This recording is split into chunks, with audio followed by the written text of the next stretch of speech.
Chapter 1842. It felt like a dynasty before the Celestial Empire, where it was normal for rich families to give their concubines away.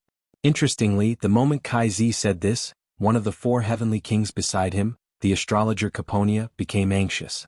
She stared at Kai-Zi anxiously, and then felt that it was inappropriate, so she secretly tugged on Kai-Zi's sleeve. Kai-Zi seemed to have come to his senses and wanted to change his words, but he did not dare to open his mouth and slap himself in the face. Duque wanted to laugh at the sight of the young couple. Duque looked like he was about to snatch someone's wife. Alright, I think Caponia is not bad. When Duque said Caponia's name, Kai-Zi and Caponia felt completely disheartened, as if there was nothing left for them to live for. Kai-Zi immediately reacted. Back then, because he lacked courage, he had knelt in front of his great lich father, who had sought refuge with the Calamity Army.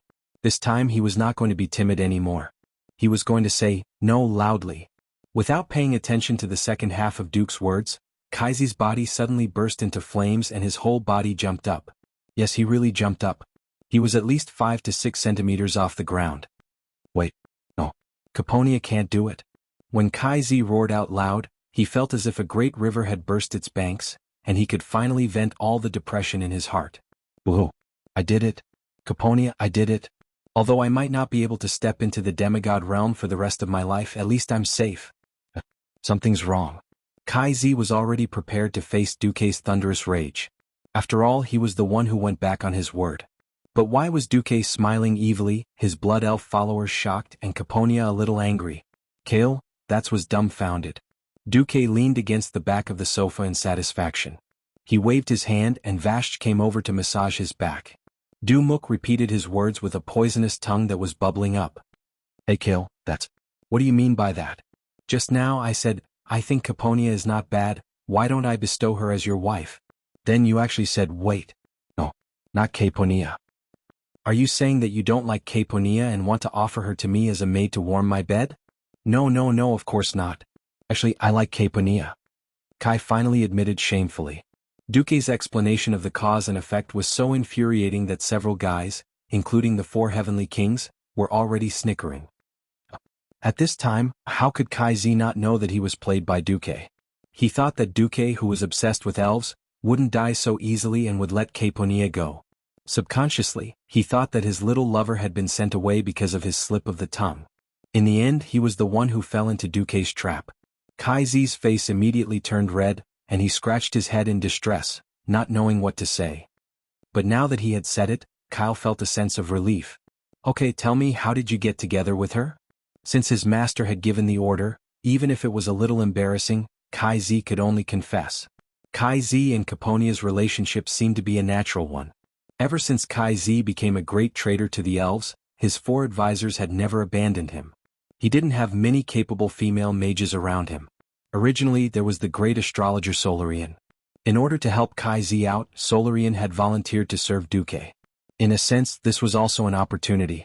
Duque had more or less put in more effort to help Kai-Zi wash away the stigma of being a traitor. But this way Kai-Zi would only be left with Caponia. It was easy to feel lonely away from home. In the long night, if he wasn't looking for someone to talk to, he would sink into loneliness. Back then, the four advisors were naturally the ones that Kai-Zi talked to the most. Was it easier to talk to a few men, or was it easier to talk to a girl who was kind and understanding? As time went by, Caponia succeeded in getting the position. To be honest, if Duke was given a choice when he first arrived in Azeroth, he would probably choose the elves. Even Caponia might not be the best choice. Since he already had the famous 3 Windrunner sisters, why would he need other high elves? Just having the 3 Windrunner sisters was equivalent to having all the girls in the high elves. Not to mention Caponia, even Duque hadn't touched Solarian, who was a maid. Dumok wasn't a stud, so why would he lower himself to F*ck a girl who was a level lower? So, not only did Duque bless Kai-Zi and Caponia, he also gave Kai-Zi a 10% share of the land of fire elements. Here's your AO. I think the surrounding environment will be very suitable for you and your phoenix. Duque opened the 3D map of the land of fire and seemed to have given Kai-Zi a piece of land. Kai-Zi didn't see it at first, but when he saw it clearly, he immediately thanked him profusely. How could that place not be suitable? It turned out that it was the territory of Alyssa Razor, who had betrayed the alliance and turned from a green dragon to a fire hawk. As a place to cultivate a pure-blooded fire hawk, it was also quite suitable to cultivate a phoenix.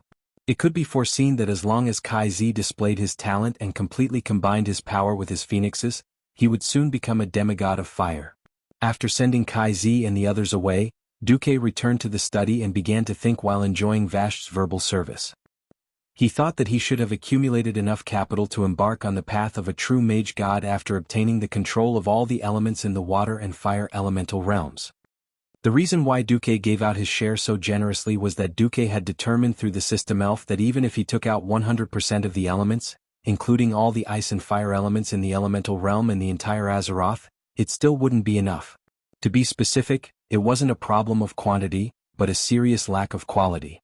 What was annoying was that this was like a puzzle. If one piece was missing, he could still find out which piece was missing. But now it felt like at least half of it was missing. The rest that could be judged was like broken glass, all in strange shapes that people couldn't make heads or tails of. So, at this time a comfortable feeling came. After a while Vasht raised her head. "Master, what are you thinking about?" "Nothing, I'm just thinking about how I can become a true god. Everyone has improved, but I've been stuck at demigod for so long." Vasht laughed. How could it be so easy? Before the ancient war, the white deer god Malorn had been stuck at the demigod realm for tens of thousands of years, but he still couldn't ascend. Let nature take its course. Duque was stunned. He thought about it and agreed. This kind of thing couldn't be rushed or forced. Then let nature take its course. Chapter 1843. Duque looked into the distance. With the help of the magician's eyes, he could see the situation near Oldham thousands of miles away. Servanas was a very proud man deep down in his bones. Without Duque, perhaps she would still be an arrogant elf in this life even if she did not become the undead queen. It was because she was venting her dissatisfaction at Duque while blowing Duque's pillow talk that Duque could not do anything to her. "When you peek at my battle, it makes me feel that you don't trust me. If you stay in the shadow behind me every time, ready to support me at any time, it will make me feel very useless." Before leaving to fight against AO Trash, Queen Sylvanas said this to Duque in a half-complaining tone. Duque really could not do anything to Queen Sylvanas. Some women were willing to give up everything without reservation. Some women always wanted to keep their own territory so that they could have a breathing space. Queen Sylvanas' independence and the pride that appeared from time to time was more like her trademark, even to the extent that it was already a part of her soul. Sometimes she would bring trouble to Duque, and sometimes she would surprise Duque. This always made Duque love and hate. Duque did not dare to directly look into the Wind God's throne.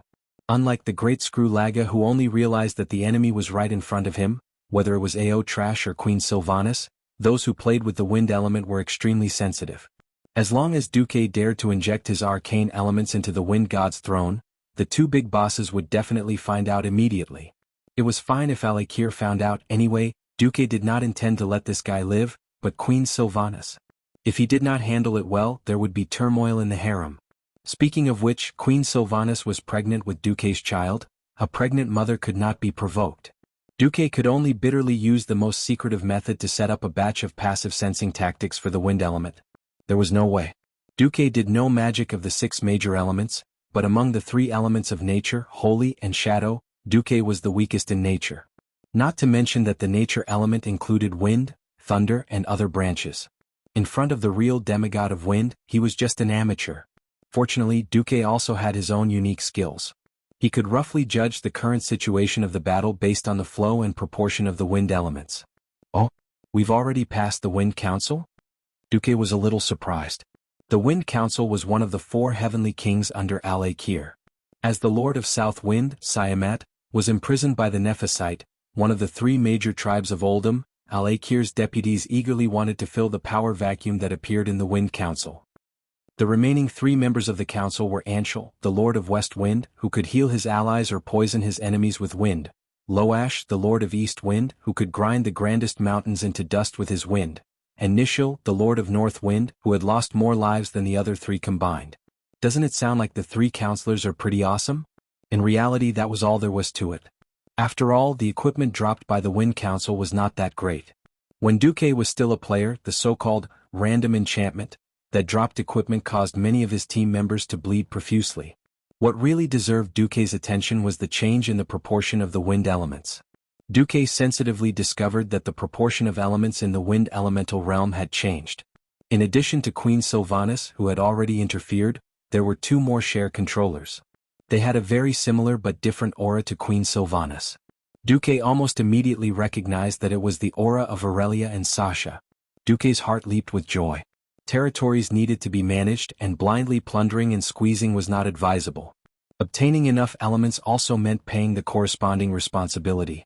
Just like how Duque chose Vashj as the representative of the water elemental realm and made Kaizi a trusted aide of the fire elemental realm. In the end, Queen Sylvanas still chose her sisters as her deputies. Of course, this made Duque feel gratified. At the same time, it also meant that Aurelia and Sasha also had the ability to hurt Al-Akir. Feeling the intense and frenzied movement of the wind elements, Duque could totally imagine how fierce the battle in the wind god's throne was. In fact, it was just as Duque imagined. After beating up the 3 idiots of the Wind Council, Queen Sylvanas used a small trick to deceive Al-Akir and did not immediately discover that the council was completely annihilated.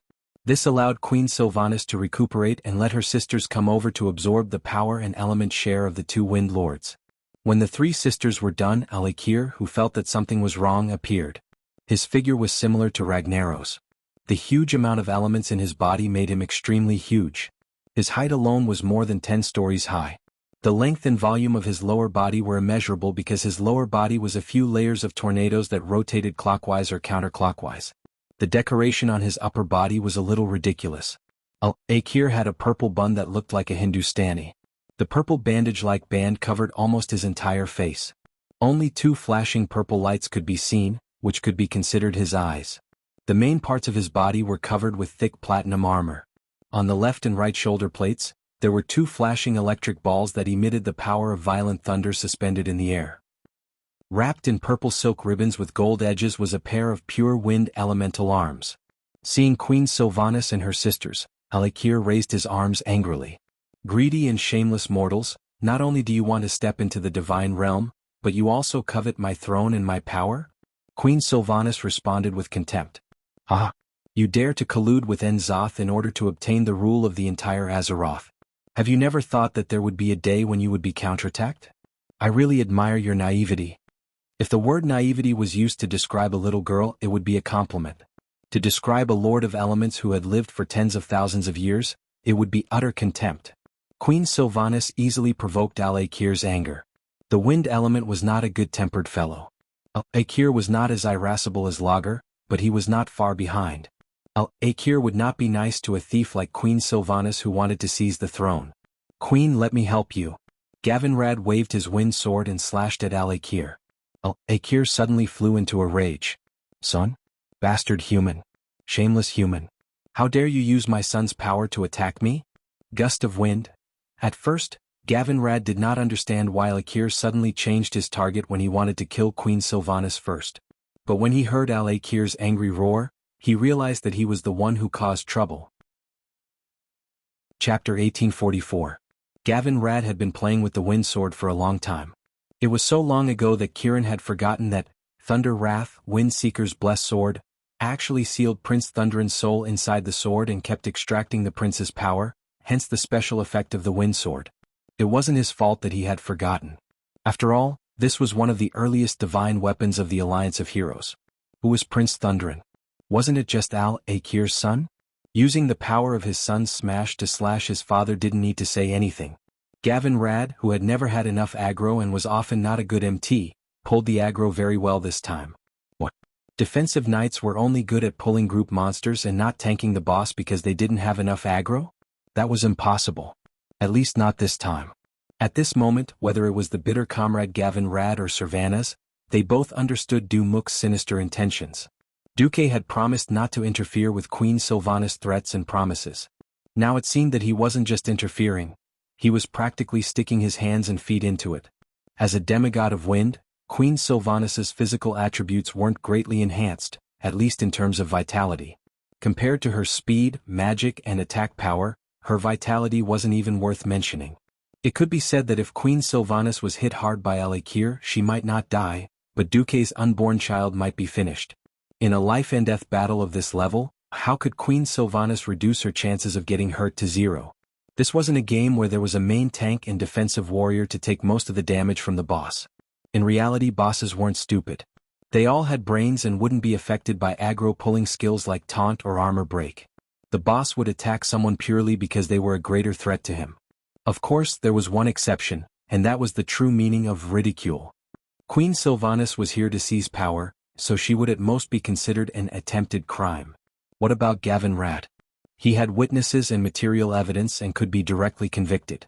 Every bit of power in the wind sword in his hand came from the soul of Prince Thunderin, who was sealed in the sword. The prince's soul led the gathering of wind elements, which resulted in the wind sword's special effect. It could be said that every time Gavin Rad swung the wind sword, it was as if the prince's soul was wailing. The whispers in other people's ears became terrible lines in Al-Akir's ears. The following content is purely a free translation of the distorted version. If there are any similarities, it is purely coincidental. Yamit. Papa, save me. So painful, sob sob sob. These voices sounded like they had been smashed by a grass mud horse 10,000 times, so Gavin Rad was completely enraged. A powerful move sent Gavin Rad flying into the sky. Well, it was like a home run flying out in one go. Above his head was a boundless azure sky. Beneath his feet was a boundless blue ocean. Gavin Rad wasn't skydiving, he was skydiving. Gavin Rad had never been afraid of anyone. Even if the two commanders of the Burning Legion were here, he would still dare to fight back. The premise was to keep his feet firmly planted on the ground. Had this guy ever been sent flying into the air and then completely freefall? Wah! Gavin Rad was so scared that he almost sh*t himself. Help! I'm going to die. Not only that, Al-Akir's hatred was not appeased. His huge wind elemental hands pushed out continuously. It was a continuous stream of lightning arrows that were like Gatling guns. Streaks of long lightning radiance really looked like the tracer bullets of a machine gun, drawing out dazzling arcs of light in the bright sky. This was the aura that Gavin Rad wouldn't stop until he was beaten to a pulp. Paladins were supposed to be a symbol of courage. Seeing this guy dancing and screaming, Queen Sylvanas was both amused and annoyed. She waved her hand, and the wind element that belonged to her instantly rolled out. Gavin Rad felt like he was riding on the clouds. He made a big circle and actually flew back to the platform of the wind god throne. With the support of the demigod of wind, Queen Sylvanas, Gavin Rad, who did not learn from his mistakes, shouted, "Let me tell you, this Thunder's Fury blessed sword of the Wind Seeker represents Prince Thunderin's blessing to me. Bullsh*t. Oh, Trash was enraged again. This time it was the ice storm that was like a Category 12 hurricane. The violent tornado swept up thousands of white clouds and gathered an extreme chill. It crashed violently into Gavin Rad, the enemy who killed his son. F***yen #. Before Gavin Rad could finish cursing, he was sent flying again. Air was the medium for transmitting sound. If the air became an irregular turbulence, then the transmission of sound would be impossible. The second half of Gavin Rad's curse was eaten up by the ice storm. Queen Sylvanas and Gavin Rad weren't the only ones who came to attack Al-Akir. The others held back their laughter and attacked Al-Akir, who didn't care about anything. This was especially so for Aurelia and Sasha. Every arrow that the sisters shot out would leave holes of various sizes on Al-Akir's body. If Trash was a human, they would have shot out bloody holes one after another on his body. It could be said that because Al-Akir attacked Gavin Rad crazily, everyone had a stable environment to attack and output. This time, Gavin Rad, who was sent flying, became a large ice block the size of a wardrobe. Through the bumpy surface of the ice, he could see that this guy had been sent flying with his arms and legs wide open. But in the next second, the ice block was crushed by Queen Sylvanas with a gust of wind. Gavin Rad, whose lips were purple from the cold, was sent back by the wind. Gavin Rad was furious too. He raised his wind sword and shouted, "Ha! Gavin Rad am back. Al-Akir, let me tell you, I am the unkillable cockroach that Duque mentioned. Although I don't know what a cockroach is." Before he could finish his words, he was sent flying again. No wind, no ice. This time it was lightning. Aura, aura, aura, aura. The violent, lightning strike was launched from Al-Trash's hands. Even though Gavin Rad had activated Holy Shield, the powerful natural elemental attack still broke through his Holy Light Shield. If it wasn't for Sally Whitemane's powerful healing spell at the last moment, he might have already died. Even so, there was still an unknown object that looked like a burnt corn or a dark paladin flying through the sky. "Queen Sylvanas, I'll call you Queen Sylvanas just like Duque. Can we make a deal? Don't send me back." Gavin Rad was about to cry. Sylvanas said seriously, "Wind's return?" A minute later. No. I admit defeat. Please don't send me back. Wind return. I'm really going to die. A certain paladin was furious. Wind return? Chapter 1845. Anger was a double-edged sword. It could give people strength and explosive power, but it could also make people lose their rationality and judgment. Al-Akir was not human, but he also had emotions, and that was enough. Gavin Rad was the poisonous bait that Duque had set up to feed to Al-Trash. Regardless of whether Al-Trash ate this poisonous bait, it would greatly distract him. Unless it was an existence without emotions, as long as it was an intelligent creature, it would be difficult for it to remain indifferent to the enemy who killed its children. Holy Knights were famous for being able to fight and take damage. Even though Gavin Rad seemed a little weak. As one of the remaining 5 Silver Saints, he had escaped the shackles of fate and escaped the fate of death from Arthas. After going through so many battles, his vitality and endurance were infinitely close to the demigod realm. With the support of so many healers and the storm armor that Queen Sylvanas secretly gave him, it was difficult for him to die even if he wanted to. It was just a little hard for him to keep getting beaten up. In fact, when Al-Akir chased after him, he had already accepted his fate. It was just that he would not feel good if he did not curse out loud. When Al-Akir woke up from his anger, it was already a little too late. The attackers led by the 3 Windrunner sisters and the Storm Warden Amarin took advantage of the time when he was beating Gavin Rad to quietly deplete 75% of his wind element. Elemental creatures did not have a specific pain system. Only damage that directly pierced the soul would cause them to be alert. However, the high-purity wind element that belonged to Al-Akir was actually his life force. With 3/4 of his life force gone, Al-Akir finally woke up. You treacherous thieves. Wild Wind. Listen to my command, go with the wind, little bugs. Following Al-Akir's domineering declaration, an unprecedented storm swept through the sky. It was a terrifying storm that could cut rocks into pieces and pulverize bricks into gravel. Not only was there frost, but there was also terrifying lightning that danced like snakes. Amarin created a tornado that was independent of Al-Akir's power to protect everyone. The people were saved, but the platform that carried the Wind Council's Wind Lords suddenly collapsed. Many Alliance heroes screamed, especially heroines. It was easy to feel weak if one's feet were not firmly planted on the ground. The sudden feeling of weightlessness was torturous. For example, Sally was the one who shouted the loudest. From the Molten Core until now, Sally was an old member of the Alliance's hero squad. From a little girl to a slender and elegant young lady, Sally could be said to be a veteran. Unfortunately, some things just couldn't get used to, so she was the one who screamed the loudest. Miss Sally, please stop screaming. Hajaron Mingy couldn't take it anymore. In theory, Her Majesty the Windrunner Queen will save us soon. Of course, I have the slow fall spell. Why is Miss Whitemane going to become a mage? Millhouse made a suggestion that was out of place. In fact, in the next second, Queen Sylvanas shouted. The eye of the storm, the stones that were supposed to fall rapidly due to gravity began to spin strangely in the air, trembling. Some of the tiny gravel even flew higher into the sky in defiance of gravity.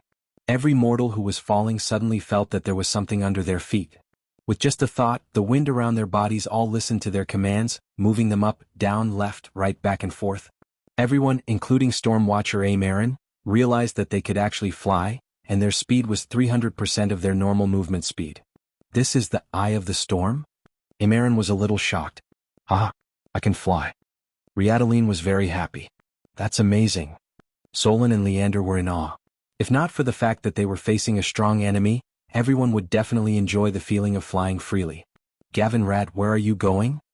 I suddenly remembered that I have something urgent to do. A certain paladin said with a sobbing voice. Queen Sylvanas smirked, and with a wave of her hand, she grabbed Mr. Gavin Rad, who was trying to slip away and fly as far as he could. In fact, Queen Sylvanas' actions were a little redundant. Aulakir, who had woken up, was already suppressing his own unhappiness. He ignored the little bug Gavin Rad and focused on dealing with her. Only Queen Sylvanas could shake the source of his power. Lightning, lightning wand, lightning cloud, static shock. Aulakir used a series of lightning attacks from the wind elemental branch to beat the hero team into a sorry state. The attack speed of lightning was faster than the wind, and it was also harder to defend against. In order to avoid injury, Queen Sylvanas had to focus more and summon lightning to intercept Aulakir's lightning. Unknowingly, it had become a battle of attrition. As an attacker fighting in the enemy's formation, This was quite disadvantageous to Queen Sylvanas.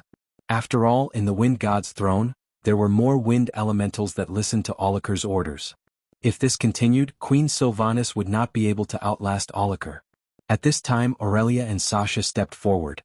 It had to be said that the female elf's thinking was a little strange. Before they had children they always wanted to have a child. Therefore the two sisters were not willing to risk their lives until the last moment. But after giving birth, the two sisters were even fiercer than the fiercest Queen Sylvanas. At this moment, they completely let go of their souls and forcefully plundered the share of the wind elemental here. They did not even let go of Queen Sylvanas' share. If it were someone else, Queen Sylvanas might have turned hostile. Sisters were sisters and there was nothing that they could not share. Seeing that she could not attack, Queen Sylvanas decisively gave up most of her wind elemental and transferred it to her sisters. In an instant the situation of the battle changed. It felt as if there were 4 demigods surrounding and attacking Auliker. It suddenly became Queen Sylvanas defending, while Aurelia, Sasha and Amalron were attacking. This kind of chaotic attack made Auliker at a loss. He was furious. He roared. He kept summoning wind, rain, thunder and lightning to attack his enemies in various forms. But he was the best example of 2 fists being unable to fight against 4 hands. The wind elemental that had gathered on his body was rapidly being sliced off inch by inch. It was a high-speed nibbling that could be seen with the naked eye. When the 2 dazzling balls of lightning on his shoulder armor became dim, the great lord of the wind elemental world, Auliker, was dead. Feeling the elemental authority surging toward her from all directions in the wind elemental world, Queen Sylvanas was overflowing with dominance and waved her hand. Everyone realized that many black spots were rising under their feet. Countless stone fragments that had fallen not long ago were rising against gravity. Thousands of stones gathered together, forming a huge floating island with a diameter of nearly 1 kilometer. Queen Sylvanas stood in the center of the floating island and announced loudly, "I announce. I, Sylvanas Windrunner, am the new lord of the wind elemental world." Chapter 1846. The voice of the elemental world attached to Azeroth could only be heard by the elemental world and elemental creatures in the same situation. For example, the various large and small elemental creatures in the Land of Fire and Tidal Throne that had been subdued. From Vashj and Kale, that's who stood at the top of the elemental world, to the second brothers like Majordomo and Caratheras, to the pitiful Smoldron and Neptulin who could have been big bosses but were now just third brothers, and to the elemental creatures of various levels. Those who were truly ambitious had all kinds of thoughts. Neptulin and Smoldron, who originally had some thoughts, immediately gave up on the rebellious thoughts. The situation was very clear now. Duke Marcus was aiming for the position of the Lord of the 4 elements. The fire, water and wind realms were all under Duke's control. Then, needless to say, it was the earth elemental world's turn. Not long ago, when Neptulin saw the fire and wind realms enter Azeroth first, he was prepared to wait and see. Now, it seemed like he was simply sending himself to his death. In addition, the powerhouses closely related to the elements could also receive the news. The Guardians of Mount Hyjal and the Ring of the Earth, which were dedicated to quelling the anger of the elements, were all dumbfounded. Especially the Ring of the Earth. Originally, Hamuir and the others were still holding meetings day and night to discuss how to coax the various elemental masters so that they would not come out to cause trouble and return to their respective elemental worlds. Great, now they're all fucking traitors jumping over loyal officials. As long as the 3 elemental world masters gave an order, it would immediately turn into the 3 elemental worlds ganging up on the earth elemental world. The druids in the Ring of the Earth suddenly felt as if they had learned the way of nature for nothing. They were learning harmony and communication. On the other side, Duke was taking the way of the king. He directly used his fists to get rid of the troublemakers and subdue the troublemakers. When he became the boss, all the turmoil would be quelled. To put it more exaggeratedly, if Duke wanted to play a specific game, he could give a strict order. Other than the local neutral elemental creatures in Azeroth, the shamans would not be able to use any water, fire, or wind elements. There were no shamans in the Alliance. When the news spread that Queen Sindorii conquered the Wind God throne and became the queen of the wind elemental world, the whole kingdom of Sindorii rejoiced.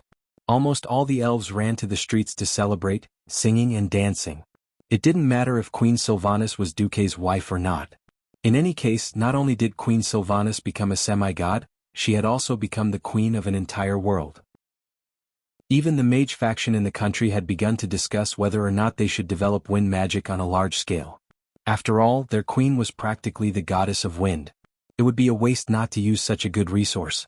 The Alliance's Duque controlled the water and fire elemental realms, appointed Kale, that's and Vashj as overseers, while Sylvanas controlled the wind elemental realm. Even though Diehard Roar had a big heart, he still felt that it was a little unbearable. It was true that the Beastmen played the Berserker style, but while they revered the warrior class, the shaman's teachings were the true tradition. Shaman priests were not only respected professionals, but also the core of the tribe's military. Earth, water, fire, and wind, these four elements would be hard to bear, not to mention losing three of them at once. Without the water element there would be no healing magic.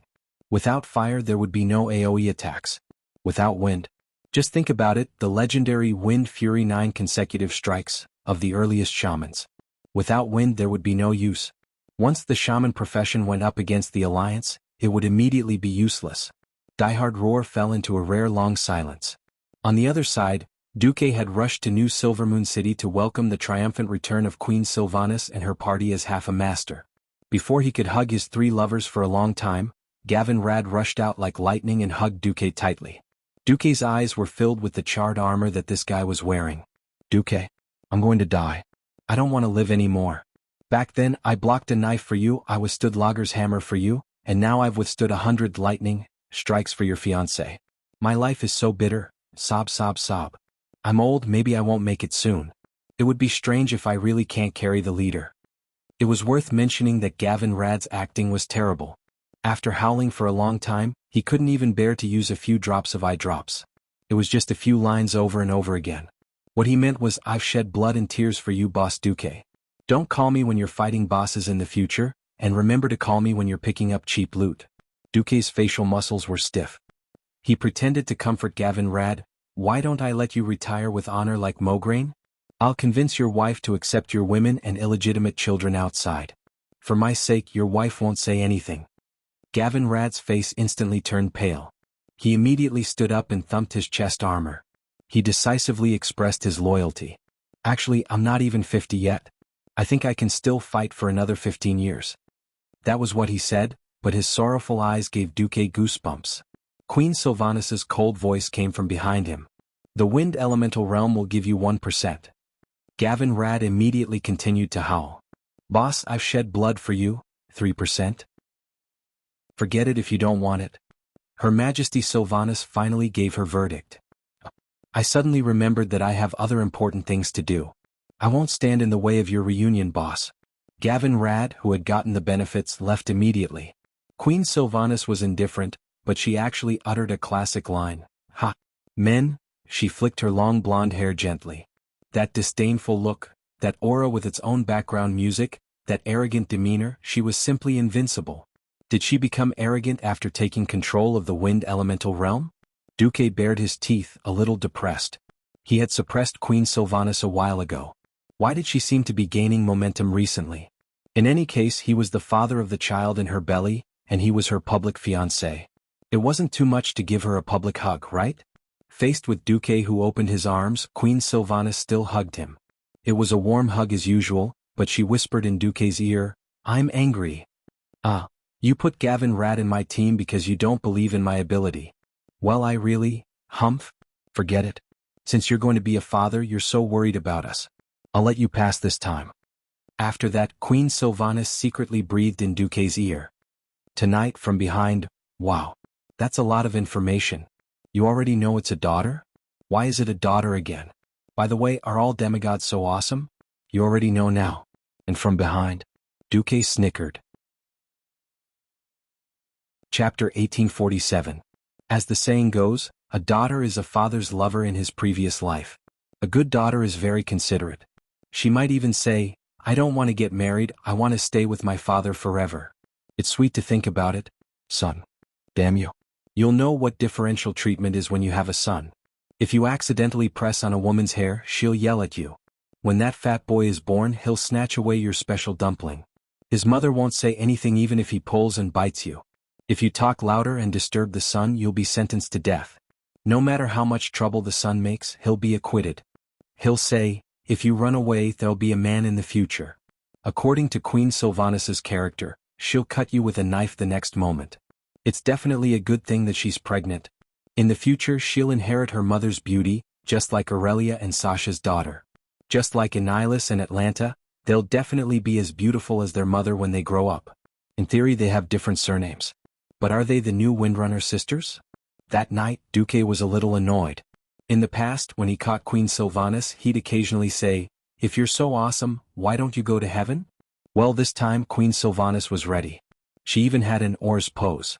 Just as Duque was about to swing his sword and mount her, she really flew. She stuck to the ceiling of the bedroom and refused to come down. "What do you mean by flying above my head?" Duque was angry. I'm scared." The fearless Queen Sylvanas actually had this kind of moment. This time it was Duque's turn to be annoyed.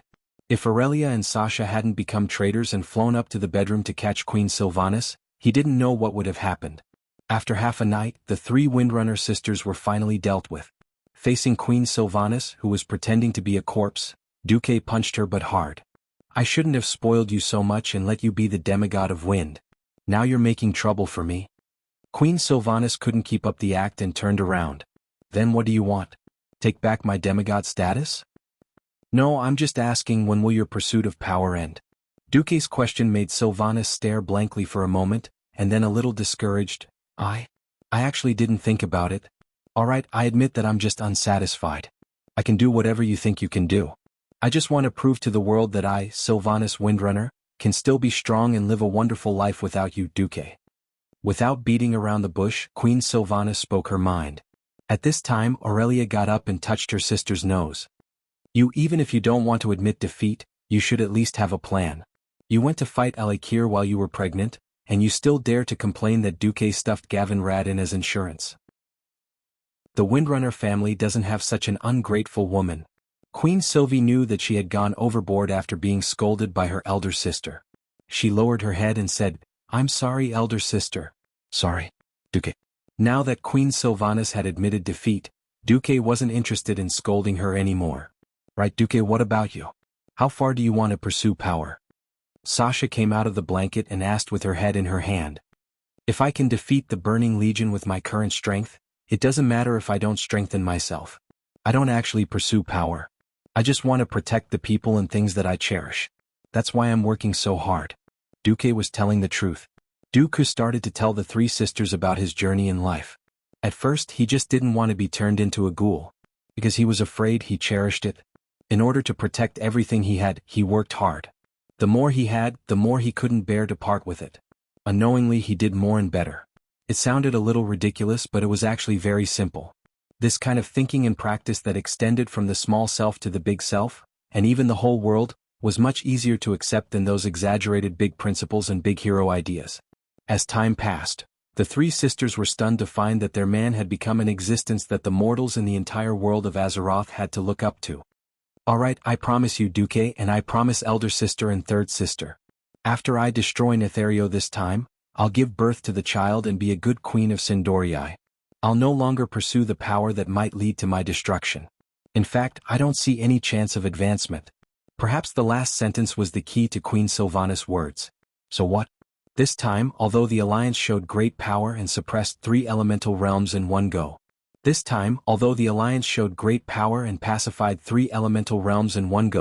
The 3 elemental realms weren't as powerful as before. In fact, the price paid by the Alliance was not small at all. At a high level, controlling the 3 major elemental realms was a huge gain. Duque expanded the weave and announced that even the mana consumption of frost elementals would be reduced by half permanently, which won the unanimous cheers and praise of the Pharaoh. For the middle and lower levels of the Alliance, the consumption was not small at all. The aftermath of the cataclysm had not subsided at all. That's right, the withdrawal of the rioting water, fire, and wind elemental creatures only prevented the disaster from further expanding. However, the damage caused by the previous earthquake had not been pacified. For example, the large-scale flood in the wetlands, the handling of the fissures in the Elven Forest, the Western Wilderness, Stranglethorn Vale, and other places. The expansion of the disaster had to be controlled first, then disaster relief, and then resumption of production and construction. Only when a new batch of food and products was produced could society be considered to be on the right track. Before that, to put it bluntly, they could only rely on the existing resources to survive. Under normal circumstances, it would take at least 3 to 5 years to restore the productivity before the cataclysm. This was especially true for food. No matter how much food was stored before, without new rice and wheat harvests, the people would still be muttering in their hearts. However, no one could compare to Duque, who had a wild imagination. There were now many new members in the factory of Iron Stove Castle. A dwarven blacksmith said in the common language, "We need to quench this thing. We need to maintain that temperature for about 5 minutes. Before this piece of steel deforms and cracks, we need to cool it quickly in water, which is water quenching. Do you understand what I mean?" A fire demon next to him understood and turned to a fire elemental with an inverted triangular body behind him. Then the fire elemental got to work. When the steel was heated and kept warm for a time, Naga, who was standing next to him, waved her hand. A water elemental came over and directly wrapped the piece of steel with its body. *Z, cooldown complete. Chapter 1848. At first, not just elemental creatures, even the dwarves couldn't adapt. This completely subverted their common sense of technology. Blast furnace? Boiler? No need. Water source? Cooling water? No need either. After mastering water, fire, and wind, the first invention Duque made was a brand new elemental industrial system. The furnace castle itself was a volcanic crater. The fire elementals used up, the fire elementals just went into the lava and came back. The water elementals weren't afraid either. Outside of the furnace castle was a snowy mountain. The fire demons and Naga that Duque controlled became the most important bridge between mortals and elemental creatures. Wind elementals, also known as air elementals, also played an important role in the Alliance's industrial system. In the largest wind tunnel laboratory in the furnace castle, in the past, they relied on diesel engines to pull the propellers to provide the wind needed for experiments. Now it was the air elementals that blew the wind. The experimenters could get as much wind as they wanted with just a word. The wind speed could be adjusted at will, even at different angles. In time, the Alliance's third-generation flying battleship would probably come out. It would be a hybrid flying battleship with a combination of traditional diesel propellers and wind elementals. Not only did it ensure safety, but it also took into account the new technology. The key was that it consumed less energy and had a better endurance. Not just industrial, but in agriculture, the addition of elemental creatures quickly subverted the image of elemental creatures in the eyes of civilians. The Alliance's propaganda was like this. In the past, the cruel elemental kings Ragnaros and Alikir controlled them to wreak havoc on the continent. Now that Duque became the king of water and fire elementals, the situation was reversed. In Loch Moden and the wetlands, this was originally the dwarves' largest food production base. Because of the collapse of the Boulder Dam, a large area of the wetlands was submerged, and Loch Moden began to lack water. Under normal circumstances, this year's food production in Loch Moden would be finished. But with water elementals, things were different. High-level water elemental elites were mobile medium-sized reservoirs. The dwarves commanded the Naga, and the Naga commanded the water elementals. Once they were controlled, not only did they open up a new water source in Loch Moden, in fact, the underground water that the dwarves didn't discover or couldn't handle before, they also rearranged the layout of the paddy fields in Loch Moden.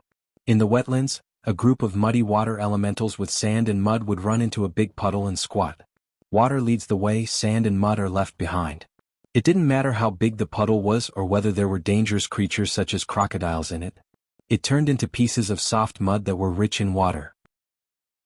At the very least, with a little tidying up, transporting some soil over, and then using a bulldozer to flatten it, it would immediately become a piece of fertile farmland.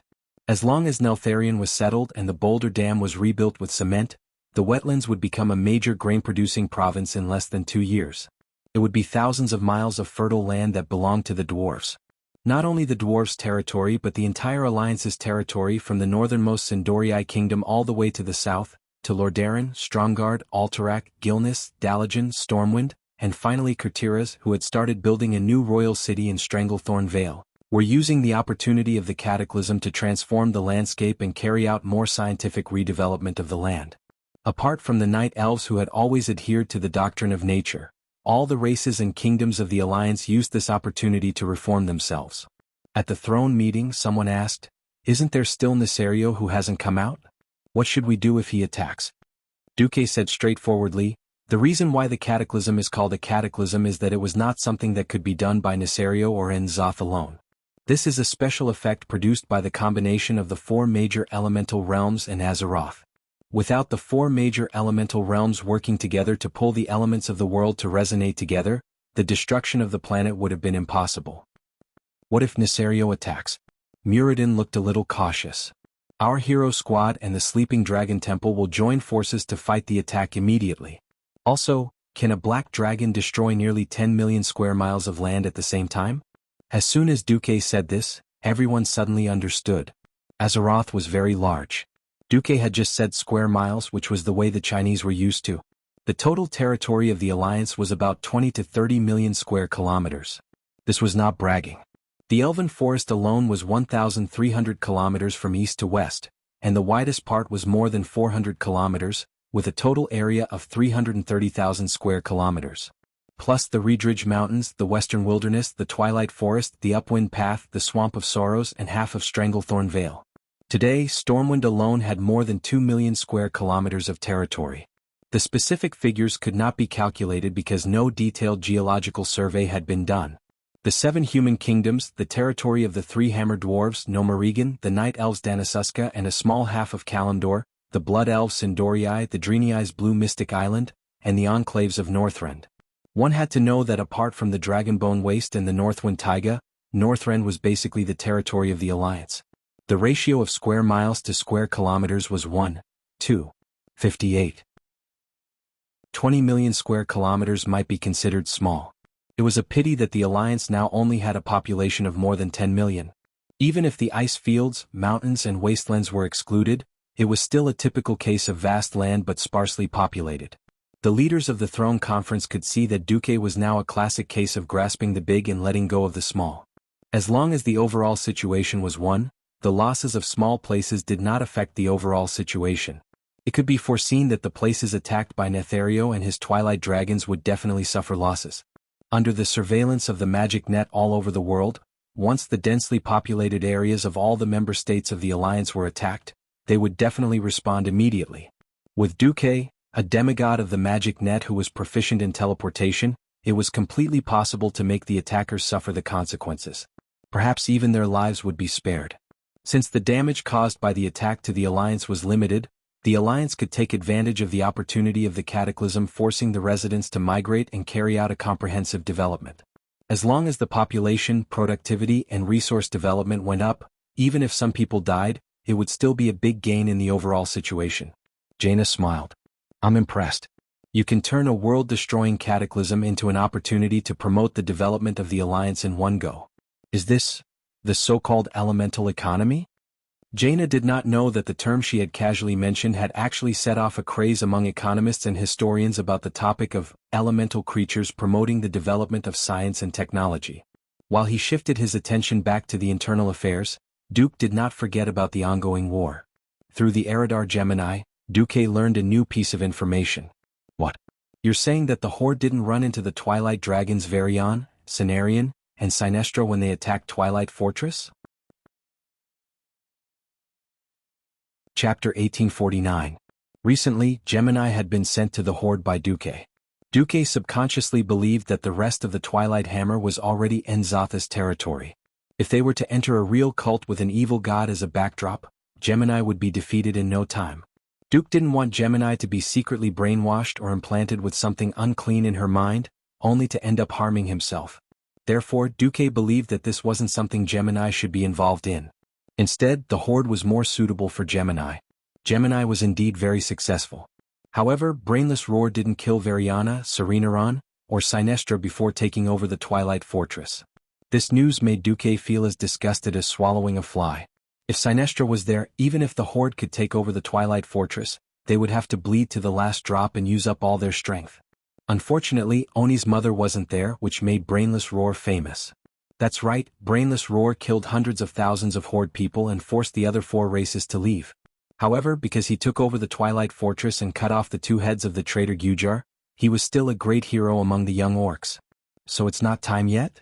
Although Duque had messed with the goddess of fate countless times and was about to complete the great achievement of taming fate, fate would occasionally throw a tantrum at Duque, which made Duque feel like he couldn't completely understand it. Duque kept causing trouble, and fate's hand kept trying to fix the flow of fate. It felt like if he didn't intervene when the other party was about to die or when there was a big change in fate, it would be difficult to ruin the path of fate. Just like how Duque tried to kill Thrall when he was still a baby, but he didn't succeed. Master, do you want us to take advantage of the chaos in the Horde to control that grim totem, and have her assassinate Thrall? Queen Saloras suggested with a charming smile. The air suddenly froze. A terrifying pressure, as if the entire world was pressing down on them, instantly froze Gemini's body. This wasn't a simple soul suppression, nor was it the purest double purgatory of ice and fire elements. Instead, it was the feeling that every magic circuit in his body was completely controlled by Duque, and every organ in his body was under his control. Salolas found that there was a strange change in her vision. The vision of her left and right eyes was not connected. She immediately understood that her eyeballs were being forced to look with her left eye and to look with her right eye. She noticed that her sister, Auras, was also in the same state. Duque was using such a terrifying and strange method to tell her that the Gemini twins were only his slaves. My puppet. Do whatever I tell you to do, but don't touch anything that you shouldn't do. We were wrong. Master, please spare my life. In the mouth that was still allowed to control itself, Gemini's lips spat out the same weak words. When she regained control of her body, Gemini was completely drenched as if she had been fished out of the water. After telling Gemini to get out of here, Duque fell into deep thought. At this time, Duque received a soul message from his mount. Duque sent a telepathic message over. Onyxia, I have something for you to do. At this time, Alexstrasza was preparing to hold a dragon meeting in the Wormrest Temple. Although Duque, the mortals, and the guardian Hygel formed by the god of the wilderness had joined forces to thwart the conspiracy of Lager and Alakir, the threat of the Twilight Hammer was still not eliminated. Therefore, the Red Dragon Queen Alexstrasza decided to convene the Dragon Kings and the Backbone to hold a meeting to deal with the Twilight Hammer. Before the meeting, Alexstrasza and Krasis communicated in the Ruby Temple at the bottom of the Wormrest Temple, but the meeting ended on bad terms. The Queen said, "The mortals have done too much to protect this world. After all, this cataclysm was caused by the traitor Nisario and Enzoth. We, the Wormrest Temple, cannot remain silent. I want to gather all the dragons and attack the believers of the Twilight Hammer on a global scale." Krasis was stunned. All the dragons, including the black dragons and blue dragons? Of course, they are also an important part of the Wormrest Temple. I think the blue dragons have not recovered from the loss of Malygos, so we should not send them out so hastily. Moreover, among the black dragons, Onyxia is the only black dragon who is willing to obey the orders of the Wormrest Temple. We should get rid of them. Could it be that the bronze dragons and green dragons also have their own missions? In the end, just like the previous times, only the Red Dragon Legion will charge and break through the enemy lines? Cleostras, you are too selfless. Nisario is the common enemy of the five-color dragons. I have decided to hold a meeting of the dragons as soon as possible. I will squeeze enough combat power from the various Dragon Kings. If this is the case, Your Majesty, please allow me to refuse to participate in the meeting. I don't think this is appropriate, and Duque has not sent us an application for joint operations. This means that he thinks that the alliance alone, with the power of the god of the wilderness at most, is enough to deal with the current situation. When it came to Duque, Alexstrasza was convinced, but she was also a little emotional. Pay attention. It is us five-color dragons, not mortals, who have been entrusted with the duty of guarding this planet by the Titans. It is an unexpected surprise for mortals and native creatures to contribute to the protection of this world, not an obligation. The only ones who have the obligation to protect are us dragons and the various guardians. Proudly raising her chin, the Queen ordered, Cleostras, you don't have to go to the dragon meeting. You stay and protect the red dragon egg in the sanctum. Yes, Your Majesty. Krasis lowered his dragon head. Alexstrasza spread her huge dragon wings that seemed to be able to cover a small town, spread them high, and disappeared from Krasis' sight in a few moments. She went to the top of the Wormrest Temple that towered into the clouds. It was not a simple flight. The Wormrest Temple had various layers of subspace defense. In fact, she had just passed through several spaces. Krasis curled up his body and did not even enter a state of pretend sleep. He could not help but think of Duque's report. As an old ally of the Wormrest Temple, Duque had always been very outstanding. This time, it was also him who reported the matter of the Twilight Dragon in advance. The Twilight Dragon. This was a dragon egg that could contaminate a normal five-color dragon, and then promote the transformation, so that a dragon that should have become a five-color dragon could mutate into a Twilight Dragon. This news made the Wormrest Temple highly vigilant, so there was the initiative of Krasis, the big boss of the Red Dragon clan, to personally guard the dragon egg. Worried, Krasus ordered the Red Dragon with a double-headed sword not far away, "Bring 3 more teams of Dragonians and half-dragons here." Chapter 1850. The Dragonborn answered on the spot, "Yes." Very soon, the Red Jade Holy Temple became a place where there was a sentry every few steps. Krasus himself, 150 Dragonborn, and 200 half-Dragonborn were in charge. Even if they were attacked by thousands of Twilight disciples, he was confident that they could hold out until Alexstrasza returned. However, his confidence soon disappeared with the sound of the siren. Woo woo woo. It was the Titan's horn. That was the highest level siren. It meant that the invading enemy was strong enough to destroy the dragon's sleep sanctum. Krasus pointed with his right claw and immediately saw black spots like sesame seeds in the far north of the magic mirror's field of vision. Soon the black spots rapidly grew larger. Not only their shape but even their color could be seen clearly. The purple scales with a tinge of pink in them made Krasus's dragon eyes narrow abruptly. Twilight dragons. Not just 3 or 2 but thousands of them. Krasus' rich experience in aerial combat told him that almost every Twilight dragon here was equivalent to an adult chromatic dragon. If these Twilight dragons were only a threat to the dragon's slumber shrine, then the larger dragons leading them were the real killing machines. First of all, it occupied the center of the entire line of sight. No matter how you looked at it, it would always be the focus. That was Nethario, the Wing of Death. He had an abnormally huge body with a wingspan of at least 300 meters.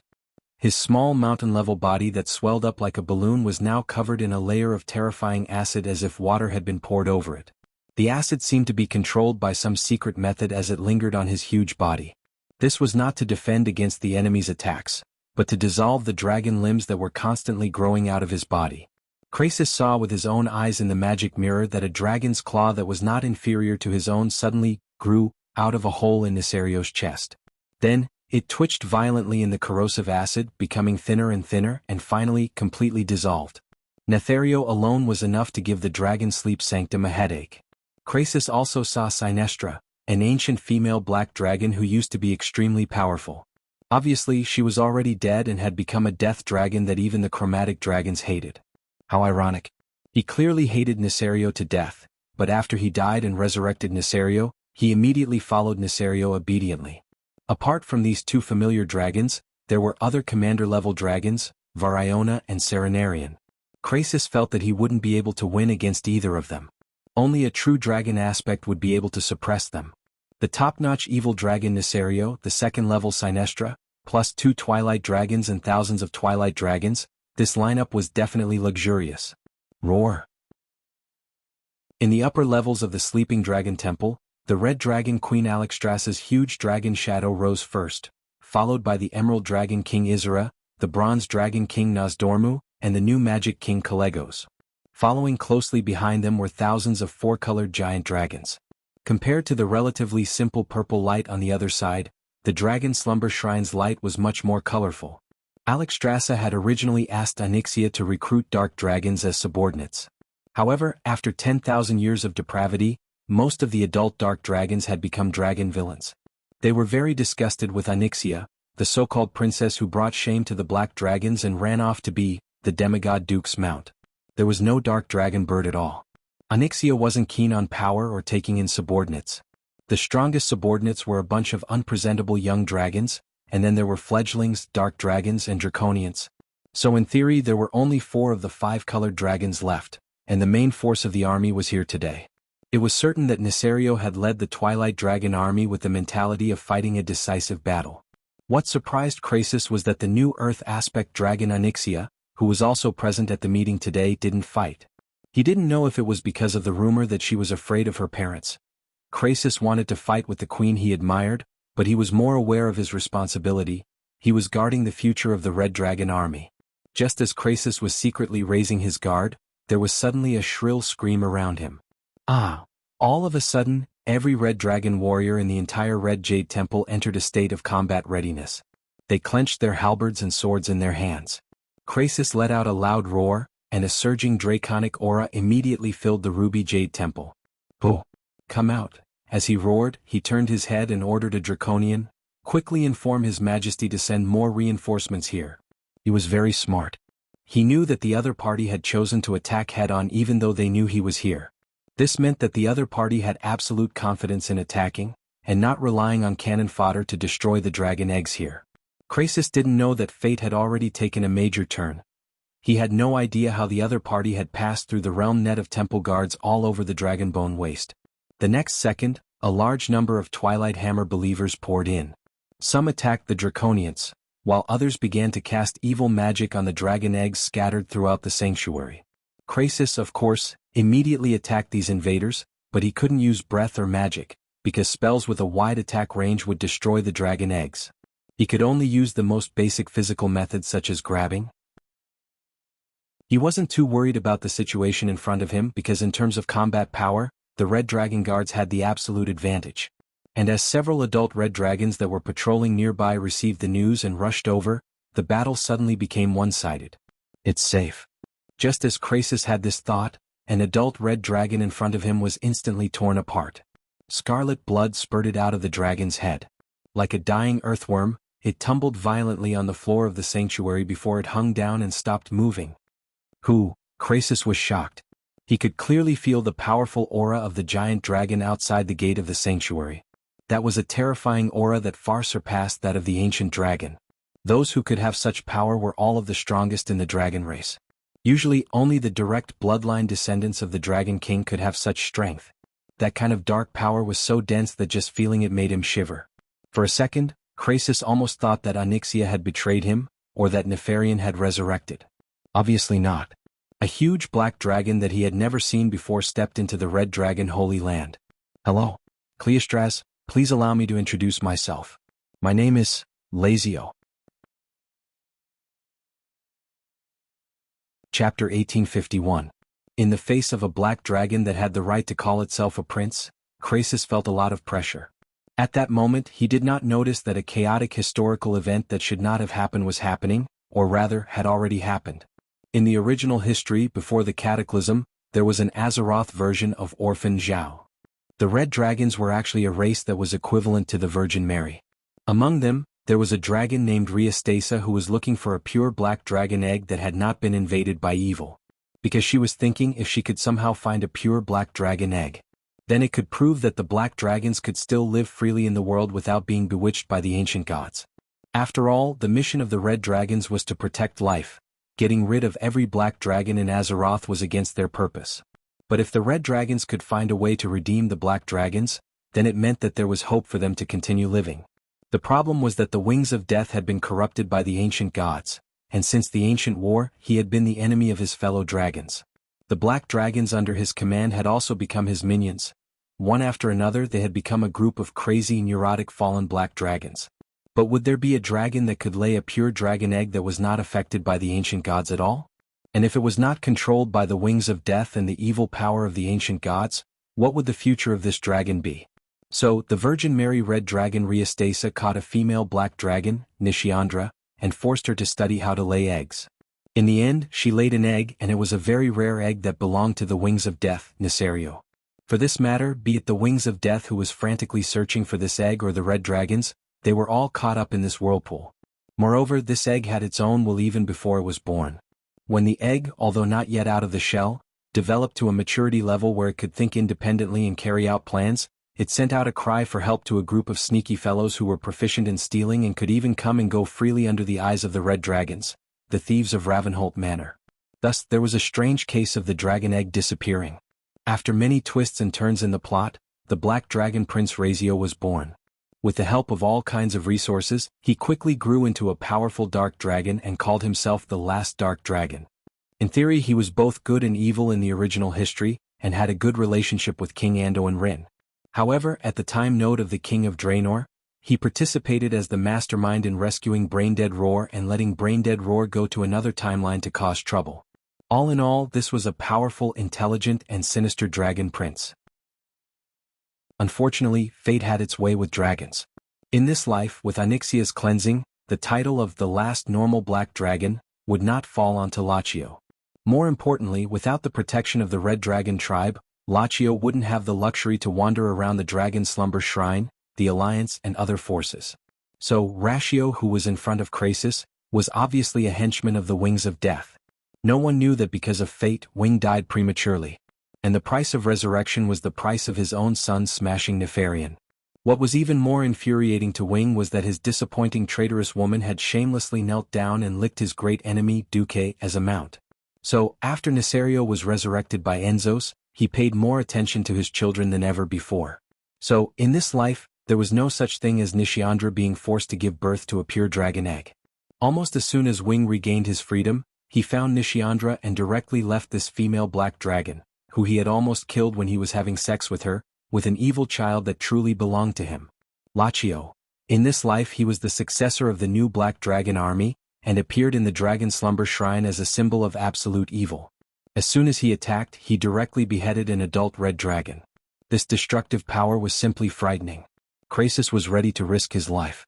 Just then another voice suddenly broke in. "Ah! I didn't expect that damned father of mine would actually give me a younger brother. This is really making me worried.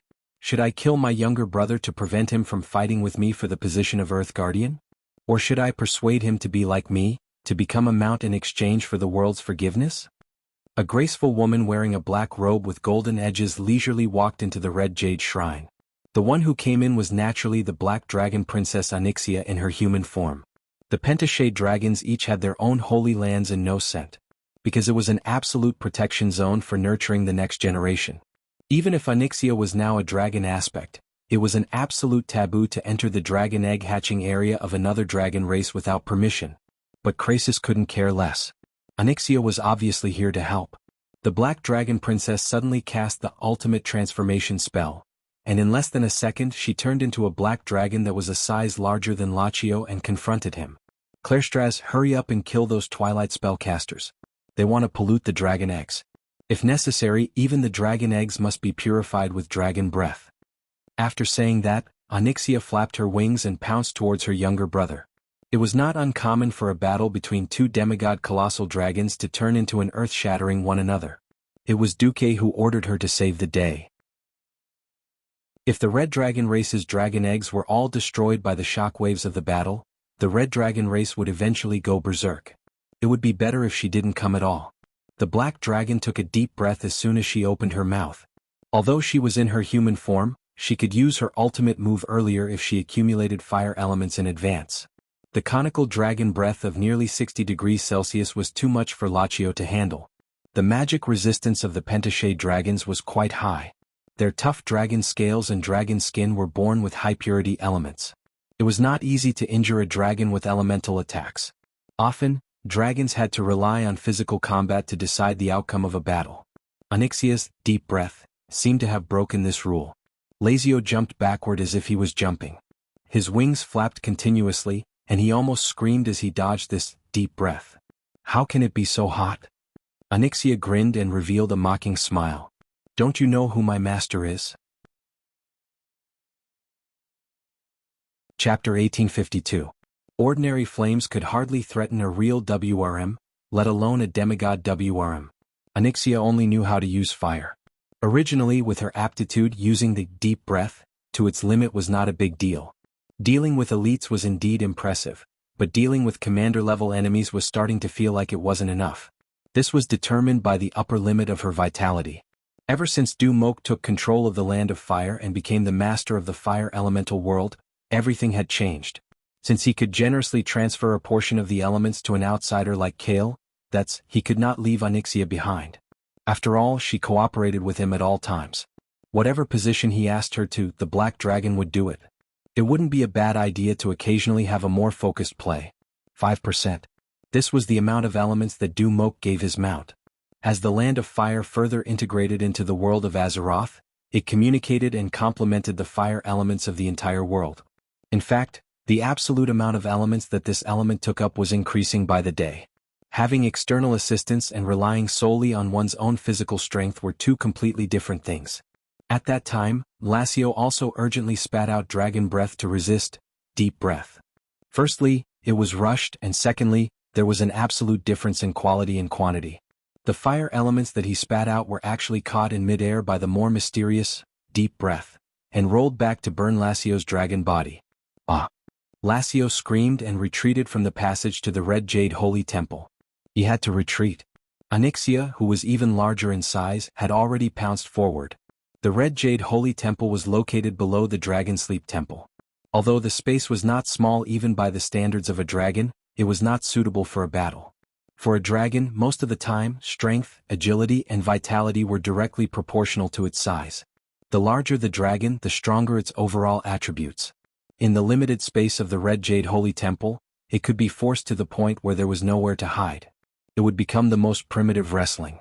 Looking at its size, Lassio knew that he was going to lose. He could only retreat out of the Red Jade Holy Temple and fight for space. Onyxia pounced after him. Lassio glanced at the battle in the sky north of the Dragonbone Waste and fled north without looking back. His father and mother were there, and according to the intelligence, they were the nemesis of his good sister. Although it was embarrassing, the Dark Dragon race was mostly people with no moral integrity. Losing face was better than losing one's life. Lassio flew north without looking back. Right at this moment, he suddenly felt his massive dragon body stagnate. It was the illusion of suddenly falling into a pool of paste. Impossible. Lassio exclaimed. What he said was impossible. He subconsciously believed that there was no existence that could use simple magic to imprison a demigod black dragon. That's not something a mortal can do. It wasn't something that a female black dragon like Onyxia who only knew how to play with fire would do. In his astonishment, Lassio twisted his snake-like neck and looked behind him. He saw something that made his soul jump out of his body. On Onyxia's dragon claws, there was a huge ring-like object.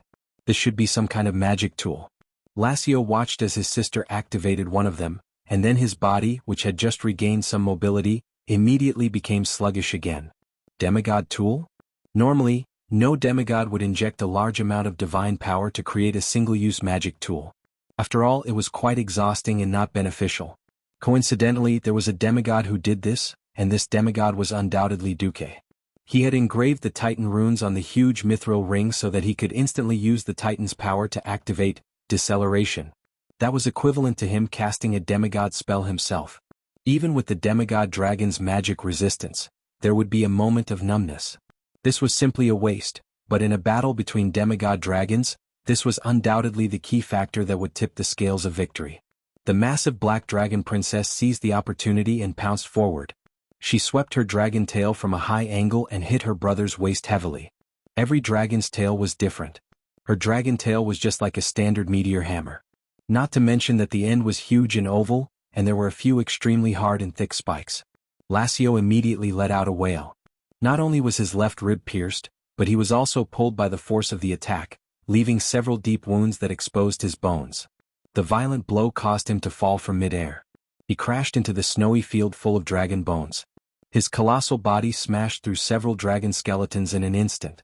It was as if his actions had disturbed the souls of the sleeping dragons, and the dragonbone wilderness seemed to make a dissatisfied grunt at that moment. Sorry? My stupid brother. Since I'm here, I won't let you go to the north. In mid-air, Onyxia, who was flapping her huge wings, stared coldly at her blood relatives. Other families would at most fight. The Black Dragon family was simply asking for death. Lassio knew that he had failed not only in terms of strategy but also in terms of combat power and combat experience. He was inferior to his sister in terms of elements.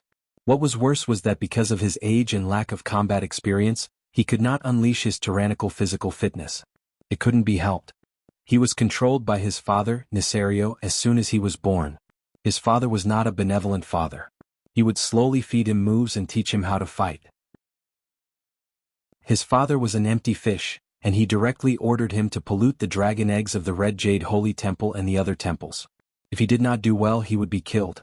Originally, Krasis would be a good opponent and a good whetstone. Using the difference in rank, Lassio could hone his skills in actual combat, and while he was entangled with Krasis, the idiotic Twilight believers below could complete the task given by his father. Could be said to be killing two birds with one stone. But why did an enhanced version of his sister suddenly appear? This was clearly not giving him a way out. Completely afraid to approach his sister, Lassio struggled on the ground, turned around, and flew east. He did not realize that it was Onyxia who was hovering in the air just now, forcing him to fly to the east. Hee, my stupid brother. I wish I could say goodbye to you forever today. Onyxia glanced at the fierce battle in the northern sky, and then flew after Lassio. Lassio flapped his wings, and the more he flew, the more he felt that something was wrong. He used all his strength to fly, but he felt that his sister's Onyxia's speed should not be that low. Just as he flew over the Dragon's Pine River on the east side of the Dragonbone Waste, a large cluster of dense light suddenly approached at high speed. Boom! Lassio was hit by hundreds of cannonballs. Accompanied by the Black Dragon Prince's painful cry, he fell again and slammed into the ice of the Dragon's Pine River, breaking the ice by the river. He fell into the water. Chapter 1853. Trap. Everything was a trap. When Lassio's huge body fell into the water, he was stunned by the scene in front of him. Next to him, there was a huge water giant sitting in the river, hugging its legs. The river was not shallow, but compared to this underwater giant, it was like a small ditch. What made Lassio's heart palpitate was the strong waves of water elemental energy emitted from the giant. It was definitely not a small sea giant. That was, a dumb giant dragon actually fell into the river. Normally it was very difficult to transmit sound underwater. However, this giant's voice directly entered Lassio's mind. Lassio almost peed his pants. He knew who this water giant with a strange golden chain on his chest was. It was the former lord of the water elemental realm, Neptulin. Lassio felt like he was being attacked by a dog. "You're the former lord of the water elemental realm. What are you doing in this river?" Neptulin grinned and rose to his feet. As he stood up, the water level of Dragon's Pine River, which had not changed for thousands of years, suddenly rose by 100 meters in 10 seconds. This was a very exaggerated number. Under normal circumstances, the banks on both sides of the river would definitely suffer. However, the water level only rose to the width of the river. The banks did not move at all. Neptulin was obviously trying to trap him. "No. Wah." Lassio choked on a mouthful of water. At this moment, how could he not know that his opponent was here to kill him? He struggled to leave this strange water body. Unfortunately, he only managed to struggle for 3 seconds before several white lines of water closed in on him from afar. One of them was a petite female Naga, only slightly larger than a human.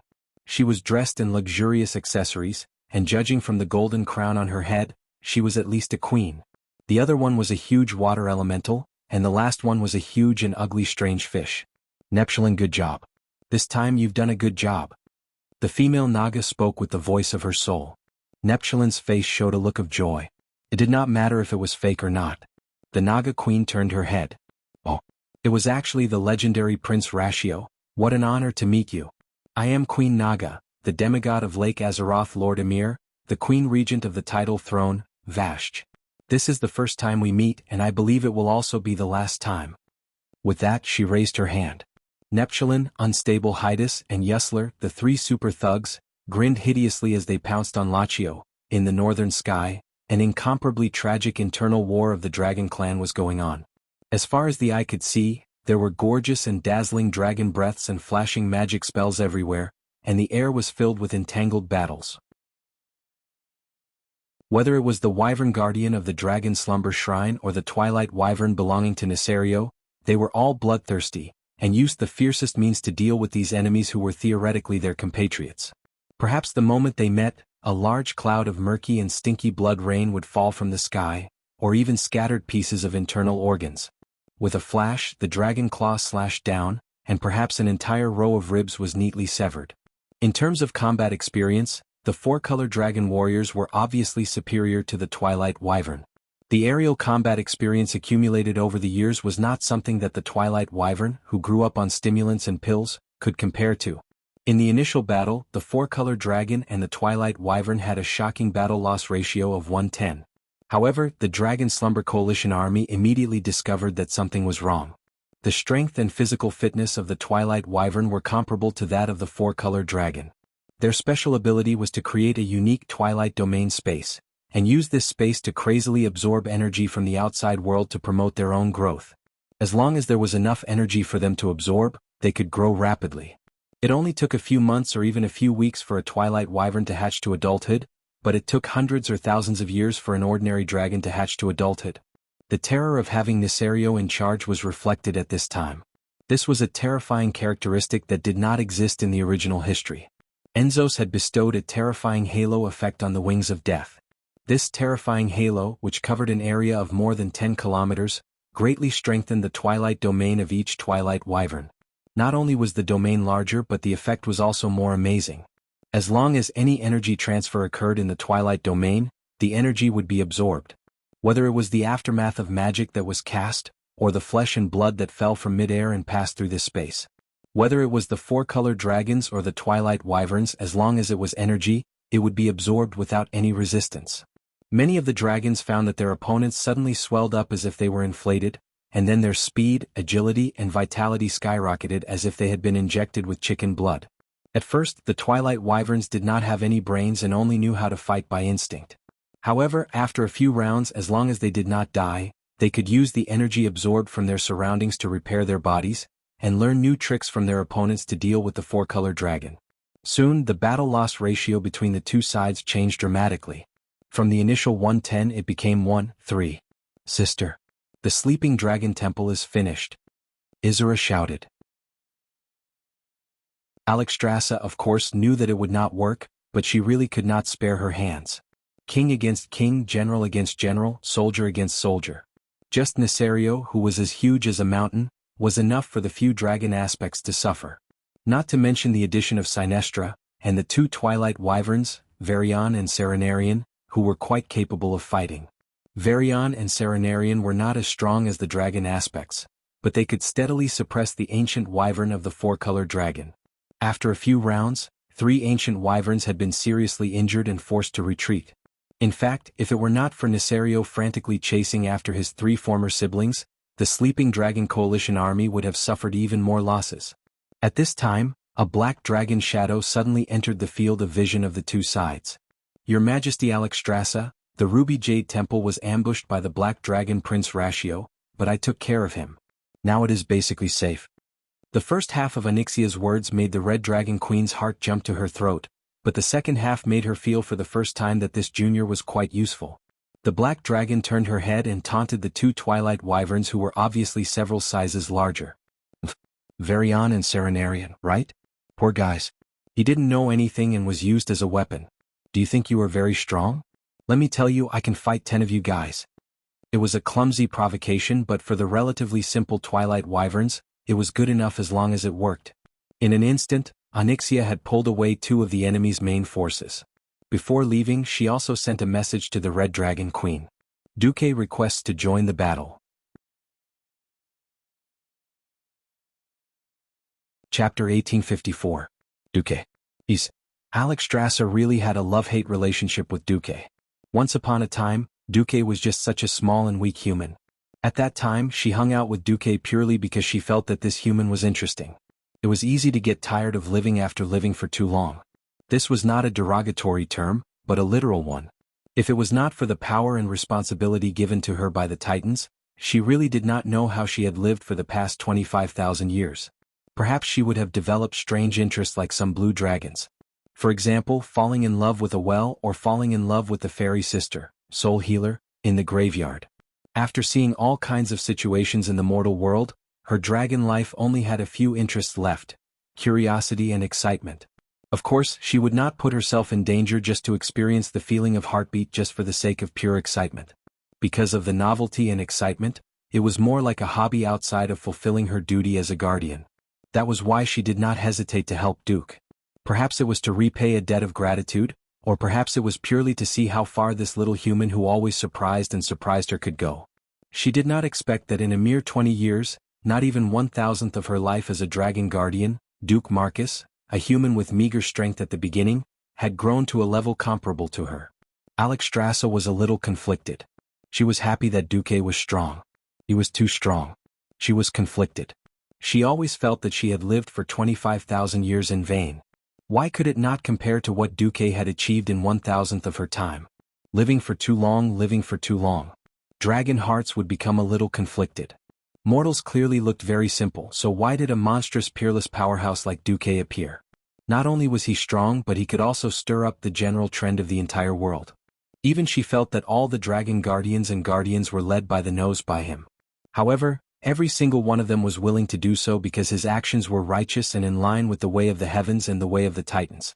Sometimes, when Alexstrasza looked at Onyxia, who had a terrible reputation and was cunning, and saw her intelligence plummet after being subdued by Duque, she would see a rare joy on Onyxia's face that was almost impossible for dragons to have. She couldn't help but put herself in Onyxia's shoes. If he became Duque's mount like Onyxia, would he? Every time she thought of this, the queen would feel like her heart was in a mess. This was practically a blasphemy against the duties of a titan. She found it difficult to describe the complex feelings in her heart, but she forcefully pushed them out of her mind. Time returned to the present. For a moment she was distracted, and she was almost hit by Nesario's huge claws. Fortunately, although Nesario's body size had increased, his speed and agility seemed to have decreased significantly, which gave her a chance to save him. She screamed in her heart, "I can't hesitate anymore. I am the leader of the Dragon Slumber Shrine. All the dragons are waiting for my command. A leader must never hesitate." As far as the eye could see, countless dragons were fighting in the sky. She already knew how terrifying the Twilight Dragons were. 10,000 years ago, Nesario had betrayed the Pentashade dragons, and the dragons that had once blotted out the sky had withered because of that battle. It took the four-colored dragons 10,000 years to barely restore their numbers to a less miserable state. If she cared about her pride and hoped to use the power of the Dragon Slumber Shrine to deal with the resurrected traitor, Nesario, she was afraid that the Dragon Slumber Shrine would suffer more damage than the last time. The enemy in front of her was strong and she was weak. Even if she won, it would only be a Pyrrhic victory. What about the void battlefield in the future? Alexstrasza gritted her dragon teeth and spread her divine thoughts. "Duque, I know you're here. Come and help. I know what you're thinking. The Dragon Slumber Shrine will be the most loyal ally of the Alliance in the future." Her spiritual call instantly received a reply. "Yo. I wanted to make a move a long time ago, but I was afraid of interfering with the internal affairs of the Dragon Slumber Shrine." "You make it sound like you didn't have a part in the first siege against Nesario." The man and the dragon teased each other. Everyone knew that the little knot in their hearts had disappeared without a trace. Originally, the Dragon Slumber Coalition army did not know how the Alliance would make a move, but they soon found out. Woo woo woo, it was a strange sound coming from the east of the Dragonbone Wilderness. Many Twilight Dragons turned their heads to look to the east in a daze, but the four-colored dragons came to their senses and squatted down with their hands on their heads. Oh no, it was a gesture of self-defense. Countless artillery shells gathered into a torrential rain of artillery shells that were denser than locusts. They crossed a distance of 10,000 meters and blasted toward the area where the dragons were fighting fiercely in midair. At a glance, the Alliance's artillery was simply a trap for its allies. This was an indiscriminate attack. In midair, the four-colored dragons and the Twilight Dragons were all wrestling with each other, and there was no obvious formation to distinguish. At most, it was a cooperation between a few dragons in twos and threes. It was not a positional battle like in a traditional war. But the moment the artillery shells exploded, the essence of Duque's bombardment could be seen. All the artillery shells were the classic, Type 3 bullets. This kind of shotgun shot out from a standard barrel would explode when it flew into the air of the battle, forming a large number of fragments. For enemies with relatively weak bodies, this was a fatal metal storm. Even if it was a griffin, its skin would be lacerated and its wings would be crippled in this kind of storm. For a giant dragon that was covered in dragon scales and dragon skin that could be said to have thick skin and flesh, and even the dragon's eyes had a layer of extremely hard cornea, the lethality of the shrapnel was almost zero. More importantly, these artillery shells were all specially made for the Holy Light. The Twilight Dragon's Twilight Domain was derived from the classic power of corruption. It was a perfect counter to the Holy Light. This meant that the four-colored dragons were completely fine, while the Twilight Dragons cried out in pain as if they had been splashed with acid. It was like a cooperative game. As long as the option, friendly damage, was not ticked, you could casually stab your teammates and be fine. It seemed very unscientific, but it happened just like that. This is amazing. Isra could not help but exclaim. What did the Twilight Dragons rely on to become stronger and stronger? Wasn't it that disgusting Twilight Domain? Once the Twilight Domain was suppressed, the four-colored dragons began to gain the upper hand again. In the sky above the Dragonspine River in the east, a huge fleet was circling the flying fortress Naxxramas. In fact, at the moment, less than half of the fleet fired their cannons. Naxxramas's secondary cannons were firing. In the command room, Tyron's beautiful eyes darted around. "Duque, did you expect that Lesio would attack the Red Jade Holy Temple?" Beside her, Duque shrugged. "How could that be? I only expected that Nesio would choose to attack the dragon eggs of the four-colored dragons."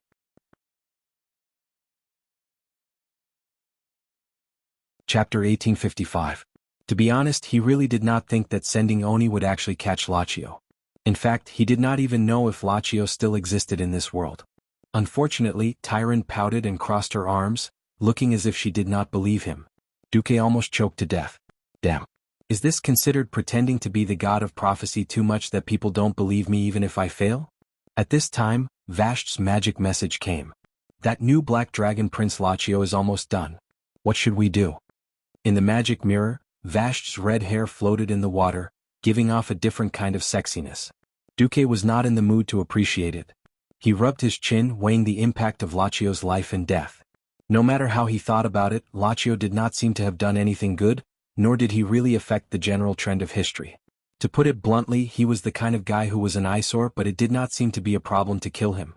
Duque hesitated for 3 seconds, then made a throat-cutting salute. Remember to annihilate his soul. In the scene, the Black Dragon Prince, who was supposed to be a part of history, was dancing in the water. He was dragged deeper and deeper into the water by Neptulin, who was a rough man underwater. He was tossed and turned by the waves, and he sank deeper and deeper into the water. Lachio was chased all the way from Dragonspine River to the sea by a group of ferocious underwater bosses, through the east side of the ancient beach, and all the way to the deepest trench. A dragon soaring in the sky falling into the water was a huge mistake in itself. Now, Lachio had to pay the price in advance for his undisplayed ambition and possible mistakes. Perhaps this was unfair to a formidable dragon, but since he had chosen Nisario's side, then he was sorry. Hydas, Tidewalker, Yusler, and Neptulin swarmed forward. They continuously used various water attacks to create wounds on Lachio's body, weakening his vitality. When his speed and strength dropped drastically, Marogri the Tidewalker threw a huge anchor into his waist. Then, Neptulin threw a thick black chain and strangled his neck. Then, Hydas covered his limbs with high-purity water elemental energy. Finally, Yusler pounced on him and bit his neck. "Spare to me?" That was Lacio's last plea. It was too late. The dignified Black Dragon Prince died sullenly in the deep sea. Vasht quietly sat in the shallow waters, casting spells as she gazed at the offering in the sea. She was suppressing and erasing Lachio's soul. On the east side of Dragonspine River, a neat array of cannons kept firing. The artillery finally angered Nisario, who ordered the Twilight Dragons to attack the Alliance's air force. Under his command, Valriona and Thanarian, who were being kited by Onyxia, turned around and flew east towards the Alliance's air force. An ear-piercing alarm sounded in Naxxramas almost instantly. Unlike the previous Level 2 alarm, it was preparation for an attack. This was the alarm for an enemy attack. The Alliance soldiers in the intelligence room of the stronghold observed the incoming enemy through the mage's eyes and dragonbone waist, as well as the stronghold's own enemy tracking system and binoculars. They stared dumbfoundedly at the dragons in the sky. The Alliance had experienced many battles since its establishment. Since Naxxramas fell into the hands of the Alliance, it had also experienced several battles, but it had never tried to fight such a large group of dragons. The last time it faced a large-scale attack was in Northrend, against the gargoyles of the Lich King Arthas. The purple-red Twilight Dragons approached quickly. They spread their wings and rode the wind, sweeping over from the battlefield 10 kilometers away. 10 kilometers, which was 10,000 meters, sounded very far. For these flying behemoths, it would only take a few minutes. They're really fast. Bulang Bronzebeard stared at this scene on the monitor and couldn't help but curl his lips. Boys, use the armor-piercing bullets. Grenades are useless against these big guys. The 3 holy light projectiles had been proven to only be used for harassment, not to kill them.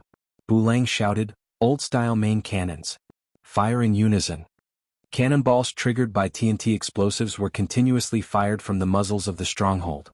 Even though the new cannons were all equipped with brakes to reduce the reaction force, they didn't dare to fire in a real sense. The continuous impact still caused the entire stronghold to move nearly 10 meters to the east.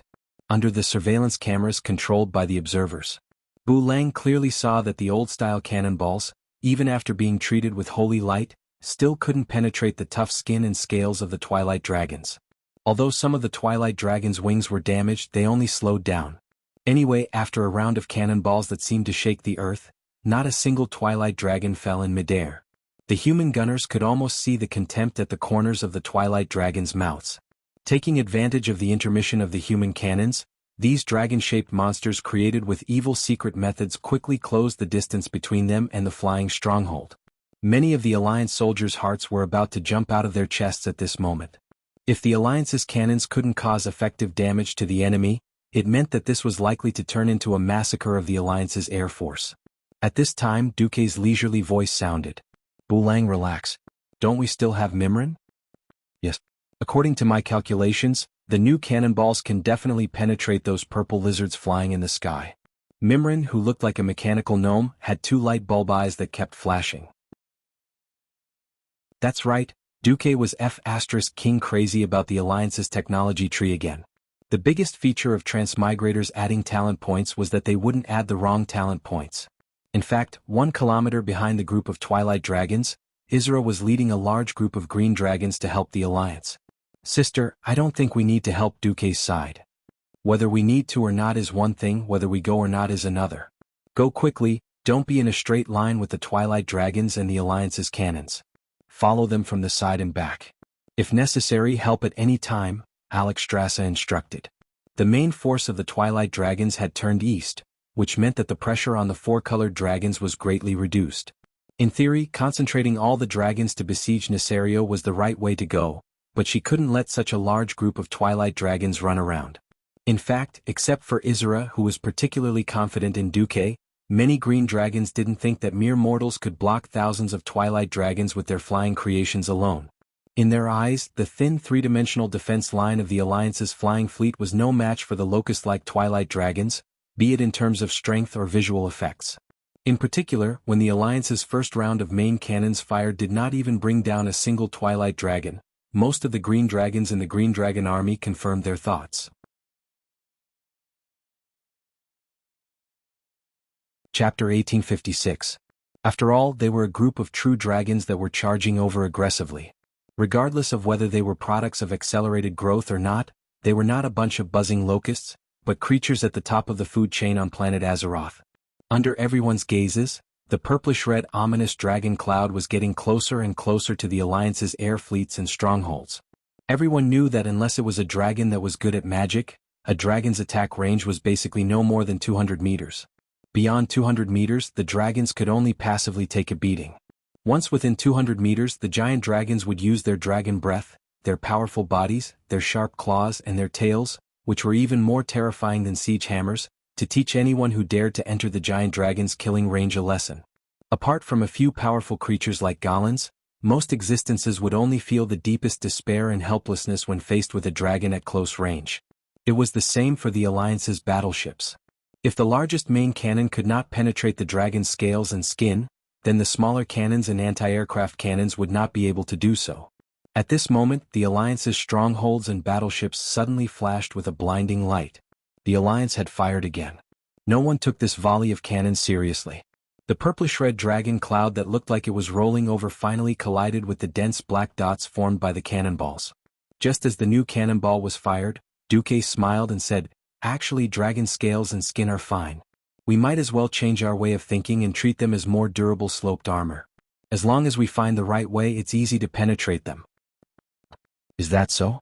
Bulang stroked his beard. The great gnome craftsman Jurban was also scratching his bald head. Why did the dwarves and gnomes like Duque so much? Wasn't it because Duque could always give them a lot of scientific inspiration, allowing their most beloved technology to advance? Duque had many ideas, and they were even more creative than Mimiran's bold and imaginative ideas. What was even more impressive was that most of Duque's ideas were feasible. Duque's words had undoubtedly opened a new window for the two of them. Even Mimir began to mutter to himself. The speed of the cannonball was very fast. If one's eyesight was good enough, they would discover that the cannonball was actually just a flying tool. It was just that it was faster. The cutting-edge cannonballs tore through the atmosphere at high speed. Some of the cannonballs even left long white lines as they passed through the clouds. The metallic afterimages pulled out beams of light in the air and pierced into the group of Twilight Dragons like sharp blades. This time, these creatures that came from the Black Dragon King's family's Black Technology Laboratory were not so lucky. In an instant, their wings or bodies were pierced. Perhaps it was because of the amount of gunpowder in the shell or some other reason. Only about 100 Twilight Dragons howled as they fell from the sky, sprinkling a foul and evil rain of blood. Even so, there was a burst of loud and clear cheers in the fortress command. Hooray! Success! We finally defeated those damned lizards. He had only killed less than 100 twilight dragons, which was a negligible loss for a group of more than 3,000 dragons. Hidden behind this small victory was the victory of mortals and technology. The Alliance's technology continued to develop, and today they could already use their own new inventions to deal with the creatures at the top of the food chain on this planet, the giant dragons. It was not difficult to envision that in the near future weapons that could kill demons on a large scale could be developed. This was what encouraged the party of technology, which was led by the dwarves and gnomes. Jurban almost jumped in front of Duque and shook hands with Duque. "Congratulations, your tungsten core armor-piercing shell was a success." Duque replied with a smile, "It's our tungsten core armor-piercing shell." Jurban said with great sincerity, "No, no, no. Without your idea, none of us would have thought of such a method. We're just the processors of science." Duque said something extremely cool. "Then I'm actually just standing on the shoulders of the giants of science." At this moment even Bulang, who was commanding, and Mimiran, who was watching the battle, as well as the dwarves, gnome scientists and craftsmen, were all in awe of Duque. The tungsten core armor-piercing shell was something that Duque had created using his transmigrator knowledge. The tungsten core armor-piercing shell was actually an excellent armor-piercing shell developed after the 1970s on Earth. The warhead of this armor-piercing shell used the principle of shell removal and the new structure and materials of high-density tungsten alloy. It had characteristics such as high initial velocity, low trajectory, short flight time, high accuracy, and great penetration power. It could effectively deal with fast-moving targets. The density of the core was high, and it was the complete opposite of hard steel or tungsten carbide cores that would shatter during the penetration process. The tungsten alloy core was more malleable and could penetrate armor by splashing. It had excellent secondary penetration characteristics, and it was more effective against large angles, sandwich, and multi-layered composite armor. It was widely used in large-caliber guns and small-caliber artillery shells at home and abroad as ammunition against lightly armored targets such as armored transport vehicles and attack helicopters. It just so happened that Azeroth had discovered the tungsten, and Duque had conveniently used it. Originally, with the industrial foundation of the Alliance, it was not enough to produce such a beautiful tungsten core armor-piercing shell. With Mimiran's workshop, this problem was easily solved. However, to avoid provoking the Dragon Slumber Temple, Duque had deliberately ordered the armor-piercing shell to be filled with less gunpowder and not use additional fragmentation structures. However, Duque had ordered the engraving of some fire elemental runes. Otherwise, this round of bombardment alone would have been enough to teach those stupid Twilight Dragons a lesson. If they survived, they would have to remember to take a detour when they saw the Alliance's warships in the future. In fact, the Twilight Dragons that were hit this time, unless they were especially unfortunate and had been hit by dozens of cannons, they would not die. Most of the Twilight Dragons that were shot would be injured but not killed.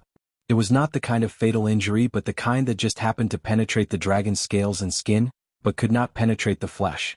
Stimulated by this round of bombardment, the Twilight Dragons immediately roared and accelerated towards the Alliance's fleet. On the other side, the Green Dragon army was also shocked. Seeing that although the Twilight Dragons had suffered losses, their losses were limited. They actually felt an inexplicable sense of peace. It turned out that mortals were not particularly powerful. In their hearts, the Green Dragons could not help but acknowledge the strength of the Alliance. Just as the Twilight Dragons flew to within a kilometer of Naxxramas and the Flying Fleet, the fortress and the large spaceships suddenly opened their hatches one by one, revealing the real killer move inside. The entire airspace suddenly flashed with an incomparably dazzling fire. Chapter 1857. In the flying magic city of Dalajan, there were thousands of magic cannons of various calibers and different elemental power outputs. In the mouth of the dragons, the magic cannons that these humans and elves were so proud of were called weak, because they were the most superficial use of the elements. In order to ensure the stability and operability of the cannons, the magic craftsmen had to repeatedly reduce the total output of the elements and reduce their fluctuations. And the high-level mysteries would undoubtedly crush the low-level mysteries. This kind of magic cannon with low elemental energy and elemental density was, of course, regarded as a toy by the dragons. Now all history had been rewritten. After all, if there were genuine fire elemental creatures as cannons, who would need a special cannon to guide the fire elemental? That's right. Standing in front of the wide-open cabin doors were fat fire elemental beings that were docilely standing in a battle formation. These fire elemental creatures burned thousands or even tens of thousands of degrees all over their bodies. Their existence itself was a great pressure on the surrounding environment. For example, without those special frost protection circles, not to mention Naxxramas, it was estimated that the decks of those big ships would melt. With those circles, the fire elemental creatures inside would be extremely unhappy. In the past, these irascible guys would definitely give the mages who controlled them a headache. Now, under the supervision of the fire demon troops directly under the King of Flames, Duque, these simple-minded fire elemental creatures stood like obedient babies. After studying the attack range of the fire elemental creatures, Bu Lang, the master of artillery, endured until the last kilometer before opening the hatch. It was not until the last 500 meters that he gave the order to open fire. Thick flaming arms rose up, and the purest and most primitive fire elements shot out from their palms. In the void near each battleship with fire elemental creatures, more fire elements could be seen connecting here through the void channel. From a distance, each battleship looked like a Titan battleship wrapped in a huge flame rune network. Whoosh, whoosh, whoosh, whoosh. There was no deafening roar of the cannons, but the fire elements that poured out in 3 or 4 breaths had a terrifying destructive power far beyond that of conventional artillery. From the 10 rows of hatches in the Naxxramas stronghold, in addition to the full firepower of 300 battleships, these tens of thousands of fire elemental elites were enough to boil the entire airspace. You can't hit the Twilight Wyvern when it's in rapid evasion? Never mind. If he couldn't hit the front, he could still hit the back. Even if he missed, he could at least increase the density of fire elements in the air. What was an explosion? An explosion would release a large amount of energy in an extremely short period of time, producing a high temperature and releasing a large amount of gas. It causes a high-pressure chemical reaction or state change in the surrounding medium, and is extremely destructive at the same time. Generally speaking, this required a small space. Duque's fighting style was even more imposing. He commanded the fire elemental creatures to heat up the space that the Twilight Dragon was about to pass through. It was a vast space with a diameter of nearly 1 kilometer. There was no obstruction or separation, and a strong wind blew past. Normally this would be impossible to achieve. But as the actual controller of the 3 great elemental realms of Azeroth, water, fire, and wind, turning the impossible into the possible was what Duque was doing. On an open-air platform to the west of Naxxramas, 2 blonde and 1 silver-haired elven women stood there, letting the wind blow their long hair. If you carefully sensed it, you would know that the wind demigod, the 3 Windrunner sisters, led by Sylvanas, were controlling the flow of the air in the surrounding atmosphere. A huge wind elemental shield that the Twilight Wyvern couldn't see was preventing the fire elements from escaping. Then everything fell into place. Heat up, heat up, heat up again. From an ordinary fireball of a few hundred degrees, the surrounding temperature suddenly rose to over 1,000 degrees. At first, the simple-minded Twilight Wyvern didn't react, only thinking that it was an illusion. When the surrounding temperature suddenly jumped from 1,000 degrees to 2,000 degrees, they finally felt that something was wrong. This wasn't normal, this wasn't the temperature that should belong to the mortal world. They began to roar and ask their companions what was going on with their dragon language. But their recklessness and lack of discipline caused them to be in chaos. Because the sky echoed, "Can't even stand this temperature, you're a pig." Such mockery, and even the thick-skinned Twilight Wyvern took the initiative to eat a fireball or 2, declaring that their magic resistance was high enough. When they found that in just a few seconds, the temperature soared to 3,000 degrees, the Twilight Wyverns finally panicked. They asked their leader, Valerian and Serenarian, one after another. But these 2 guys were also weirdos. Valerian and Serenarian, who had miraculously grown up, were supposed to serve as role models for the new generation of Twilight Wyverns, leading their offspring to devour the life of Azeroth. However, they always wasted their unparalleled power on fighting and quarreling. One said to turn around and run, the other said to continue forward. It was in such a quarrel that the Twilight Wyverns completely lost their last chance to escape. Boom. From a distance, Naxxramas looked like a terrifying main cannon with a diameter of more than 1 kilometer, powerful enough to destroy the world. This was the result of the 3 Queen Sylvanas sisters' efforts to use the wind element to make elemental guidance. When a huge amount of fire elements accumulated and exploded, Queen Sylvanas let the fire elements pour towards the west side of the Twilight Wyverns. It looked like a huge, short-barreled gun had fired towards the west. It was just that the power was comparable to a mushroom cloud. Even the initiators of the explosion, the Alliance soldiers, the fire demons, and the fire elemental creatures themselves were a little unsure that this explosion was their own masterpiece. The entire Alliance fleet was silent for a full 3 seconds before bursting into thunderous cheers. Hooray. Ah, you're dead. I think they're all dead. This is what you get for looking down on us mortals. Many Alliance soldiers took off their helmets and hats and threw them into the air. Well, forget about the hats, the helmets hit a lot of people when they fell due to gravity. This was a man-made fiery hell. They were dealing with the dragons at the top of the food chain on this planet. Of course, this could also be seen as a joint attack by the fire and wind elementals against the Twilight Wyverns. In fact, Duque did not directly attack, and Queen Sylvanas' attack was the icing on the cake. Duque believed that even if Queen Sylvanas did not attack, the result would be quite glorious. Just to be on the safe side, they did not want the fire elements to flow back and blow back to Naxxramas and the flying battleship, so the 3 Windrunner sisters attacked.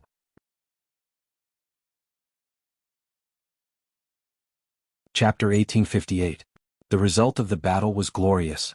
This attack, which could be described as strangling or incinerating, lasted for a full 10 breaths in the air. If this was a classic aerial battle between dragons, there would probably be a rain of dirty blood, dragon scales, dragon skin, body parts, and organs that should have been priceless. Unfortunately, there was none. Only a small group of Twilight WRMS with the strongest magic resistance could withstand the ultra-high temperature flames with their Twilight domain. The Twilight realm wasn't omnipotent. When the energy transmitted exceeded the limit of what one could withstand, an even more exaggerated explosion would occur. From start to finish, the energy burst out from every organ of the Twilight Dragon that could store energy, forming a larger second explosion. It looked more like a chain explosion. The lucky ones were directly swallowed by the fire elements and turned into burnt chickens, falling from the sky. The unlucky bastard had unluckily activated the Twilight domain in time and absorbed too much energy. As a result, he had been blown up and died without a complete corpse. Everyone who witnessed this scene was stunned, be it the Alliance who led the battle or the Green Dragon army who were just bystanders. The dazzling flames didn't last long, and the death realm of fire quickly dissipated after losing its support. The Twilight Dragon was still wandering in the air like a wandering ghost, not knowing what to do. Now there were only 3 to 5 of them left. The charcoal-like Variona and Serenarian were completely stunned.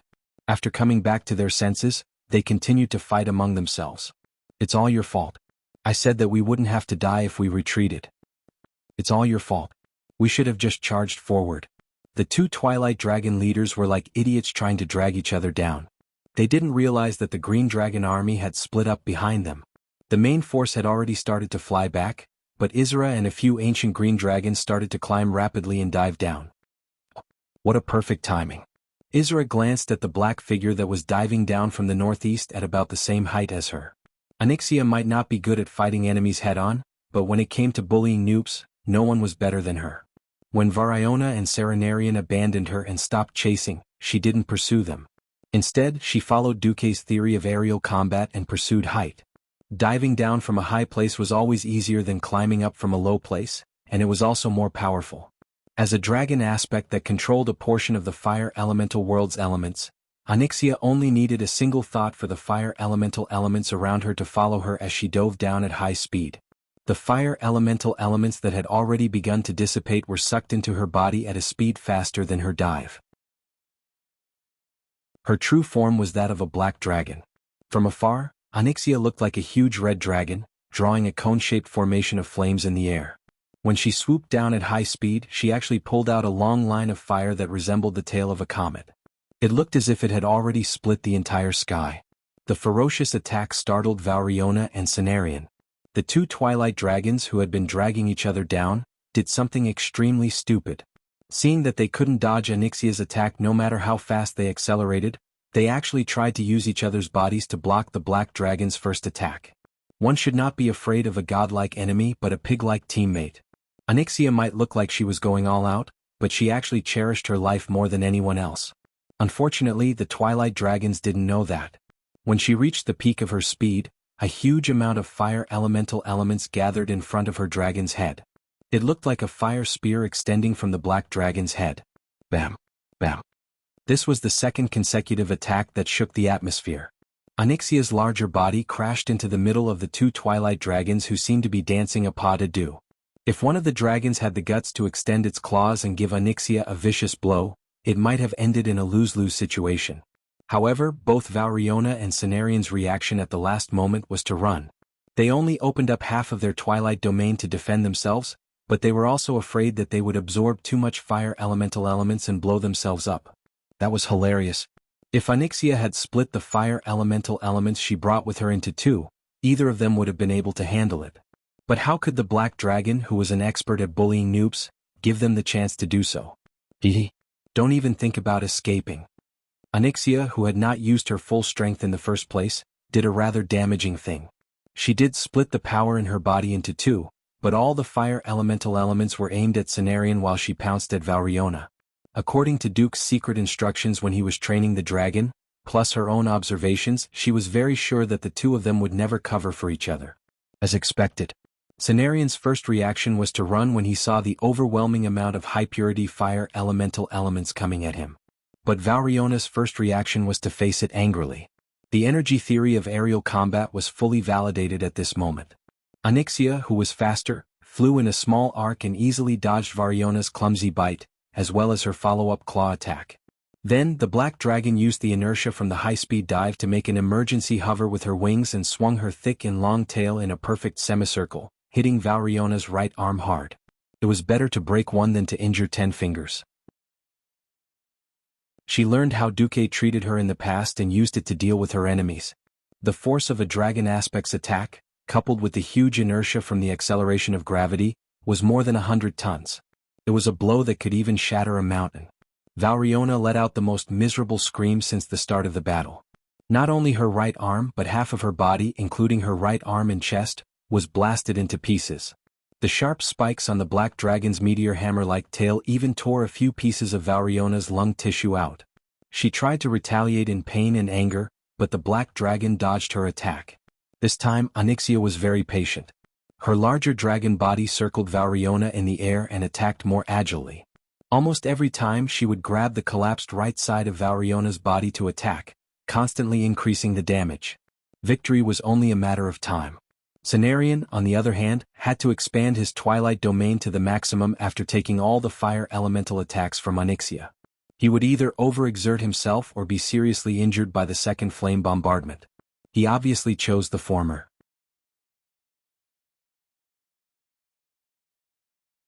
Chapter 1859. Serenarian was about to run away. Unfortunately, he was discovered by Nesario. The terrifying wings of death roared, and Serenarian had no choice but to turn around and rush back to the Alliance fleet. The Alliance fleet was in a panic. Be it the new cannonballs or the fire elemental elite's flame attacks, the limited counterattacks could not cause fatal damage to a demigod dragon commander. Even if this was a short-lived demigod dragon that had forcibly increased its strength. Enemy attack. Enemy attack. Hood is about to be attacked head-on by the enemy's dragon commander. Please advise. The communications soldier broke out in a cold sweat. Not to mention the communications girl on the hood, even the captain was sweating. The scientific creations of humans and dwarves could not compare to dragons in terms of mobility. They could not beat it, nor could they run away. If they got close, they would die. However, in the communication mirror, the communications girl seemed to be listening to something. Then she immediately turned her head and smiled. Sir Commander said, "It's fine." Duque said it's fine? Then it should be fine. Duque had been in control of the Alliance for more than 10 years. Whether it was his demigod status or his prestige, they had reached the pinnacle. If he said it was fine, it should be fine. Even though everyone was nervous, even though everyone's palms were sweating, they still chose to believe in Duque and did nothing. There were no suitable targets within range. Firing indiscriminately would be a waste. The Alliance soldiers on the hood quietly waited for the verdict to come. In the eyes of others, a tragedy was about to happen. Suddenly, something that looked like a cloud or mist was torn apart, and a huge green dragon pounced from the left. Among the dragons, there was only one green dragon that had such a majestic and elegant appearance, the Emerald Dragon King Isra. She did not launch a brutal attack. She merely roared at the top of her voice. Serenarian knelt down. The dragon's face, which had been ferocious and violent because of his boss, calmed down at a speed visible to the naked eye. His gaping mouth also closed as if he was about to enter the deepest sleep. Several green dragons that were not inferior to him swarmed up. Before Serenarian woke up from his dream, he used the most brutal bite of the dragons to tear the Twilight Dragon apart. Was this a nightmare? If this is a nightmare, let me wake up. At the end of his life, Thanarian could not tell the difference between illusion and reality. He instinctively tried to use the Twilight Domain to absorb the energy around him to repair his body, but Isra was there. A green special domain completely suppressed Serenarian's domain. Just like the difference in strength between demigods, battles between domains were much simpler and more direct. The difference in strength naturally resulted in complete suppression in an instant. The outcome was decided in an instant. One of his green dragons held Cenarian's head in his mouth, ready to bring it back as a trophy. Isra instantly killed the enemy's general, turned around in the air, and even had the time to wave his claws at the officers of the Alliance fleet to show his friendliness. The appearance of this elegant and beautiful Dragon King immediately caused the entire fleet to cheer. The soldiers poked their heads out from behind the cannons, raised their hands high, and waved their arms excitedly. Even the fire elemental creatures led by the fire demon bowed to Isra. The captains of the various warships and the officers in the fortress were also excited to see this scene. Maybe the ancient war 10,000 years ago was like this, where all the races united to fight against evil? I think so.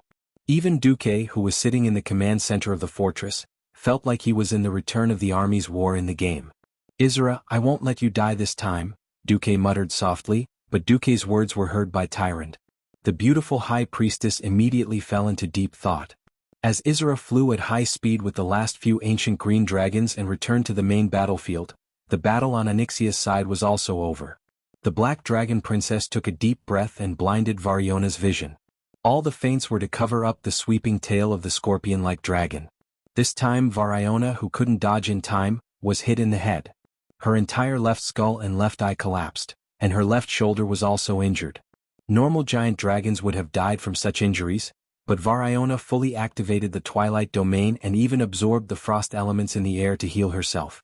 Onyxia followed up with another attack, and the Twilight Dragon finally fell from the sky. Variona fell like a cannonball into the middle of the iceberg on the west side of Dragon's Pine River. The cracked ice spread in all directions and immediately caused an avalanche. This wasn't the most terrifying thing. The most terrifying thing was that a terrifying wave suddenly surged out of Dragon's Pine River. This sudden wave instantly engulfed the heavily injured Variona. She still wanted to struggle, but a huge anchor was thrown out from the wave and strangely hooked onto her neck. In the next second, an irresistible force came from the rising wave. She screamed as she saw several gigantic aquatic monsters that seemed to be grinning sinisterly in the middle of the huge waves. Hee hee. That's right, after dealing with Ratio, Tidewalker Marogri and the others had their eyes on a new prey. Having just obtained new power, they couldn't wait to show their value to their master. The fate of Majordomo Executus had already told them that although Duque needed a Majordomo to take care of his vast territory, he also needed powerful beings who could help him charge and break through enemy lines. At first, these powerful aquatic beings didn't want their queen to rely on Duque. However, as Duque gradually revealed his strength and future, and when they obtained a share of the water elemental realm, the concept of Master's master is our true master began to be deeply imprinted in their hearts. When Variona was dragged into the water, Onyxia turned around and flew towards the main battlefield. Good job, Onyxia. In the soul communication, Duque was not stingy with his praise. Then, Master, should I train a dragon when I come back? Is this guy addicted to it? Duque complained in his heart, but he said, wait until you have the courage to face your parents. The fierce battle in the northern sky of Dragonsleep Temple was still going on. Other than Kalegos being beaten like a dog by the tail of the larger Deathwing and falling down, the Dragonsleep Coalition army didn't lose any of their main dragons. Although she was stalling for time, Alexstrasza felt that it was unreal and ridiculous. Why did she feel that her betrayed brother was a little weak?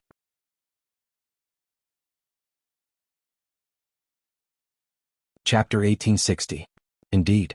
The wing of death that appeared in the north of the Long Sleep Temple had the most terrifying body. After integrating with the ancient progenitor WRM Galakryn's biological cells, his body size had skyrocketed to more than 500 meters. The core of his body was also 200 meters long and more than 100 meters wide. This was no different from a conjoined skyscraper of 70 to 80 stories flying around in everyone's field of vision. That kind of earth-shattering brute force was not something any mortal creature could resist. This was no longer a matter of health, it was almost impossible to break through his defense. The thick layer of acid that wrapped around his body was simply his second layer of dragon skin. An ordinary WRM's dragon breath would at most evaporate into a cloud of acid mist. It could not even touch his body. They had to be even more careful not to choke on the acid mist when they were downwind. It had been confirmed that if a young dragon inhaled a large amount of acid droplets, its respiratory tract would rot and it would die directly. Only dragons of the ancient WRM level could hurt the wing of death. Unfortunately, it was only superficial injuries that did not affect the muscles and bones. The ancient blue dragon Irigos had boldly wrapped his dragon body with frost elements and sealed a large area of the acid on Nisario's body with frost dragon breath.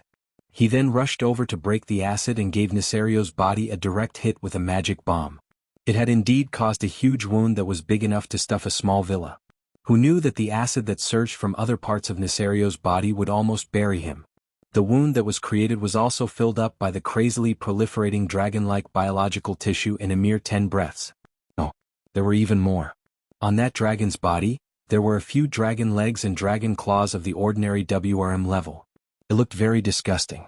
Your Majesty, this will never end. The ancient red dragon Gahiran reminded his queen. No. As a red dragon, have you forgotten the true meaning of life? The essence of life is the consumption of energy. The recovery of any limb is bound to consume vitality, which is some kind of special energy. Nisario's recovery power is definitely not infinite.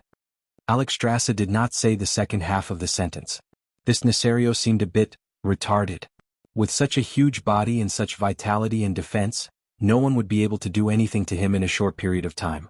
If he didn't care and charged over, forcefully destroying the dragon slumber shrine, even if the new 5 color guardian dragons gathered here, it would be difficult to stop his destruction. However, Darkwing's single-minded pursuit of Alexstrasza gave her the opportunity to toy with her old rival. A sweep of the dragon's tail would produce a terrifying wind pressure equivalent to the collapse of a 100-story building. Ordinary creatures could only watch helplessly as they died. As a dragon aspect that had been dedicated to protecting the planet for the past 25,000 years and had rich combat experience, Alexstrasza's speed might not be as fast as lightning, but it was still rather fast. She could even use the wind pressure from Nisario's tail to speed up her flight. It looked dangerous, but it was actually as stable as a dog. Basically, she led the ancient WRMS of the red, blue and bronze WRMS to fight Neltharion, while the rest of the WRMS could only watch from the sidelines.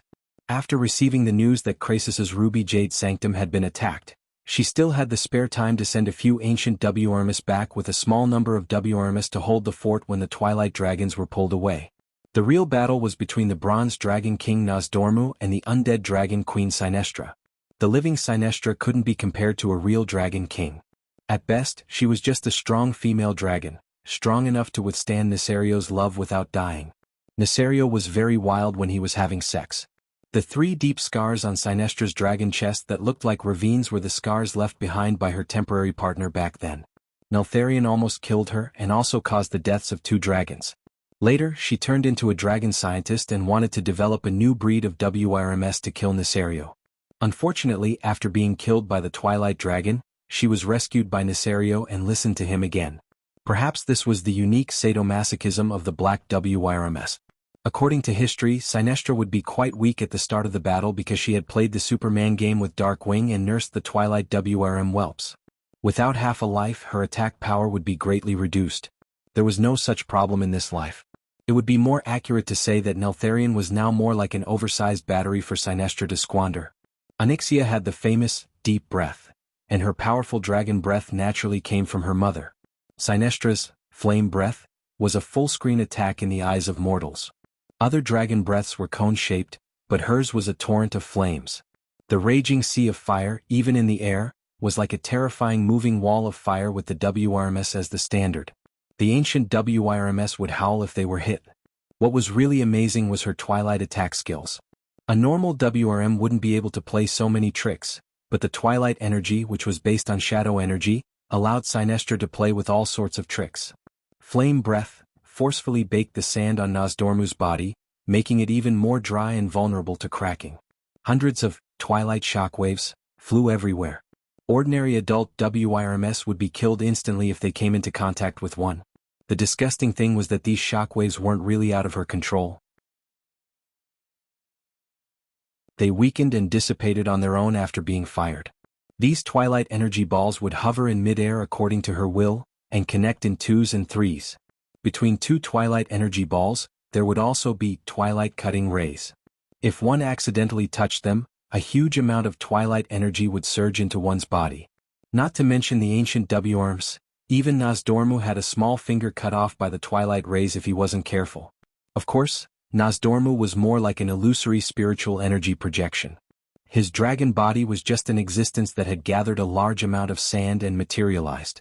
As long as they couldn't attack the timeline and pull out his body, destroying his dragon body 10,000 times or 100 million times would be useless.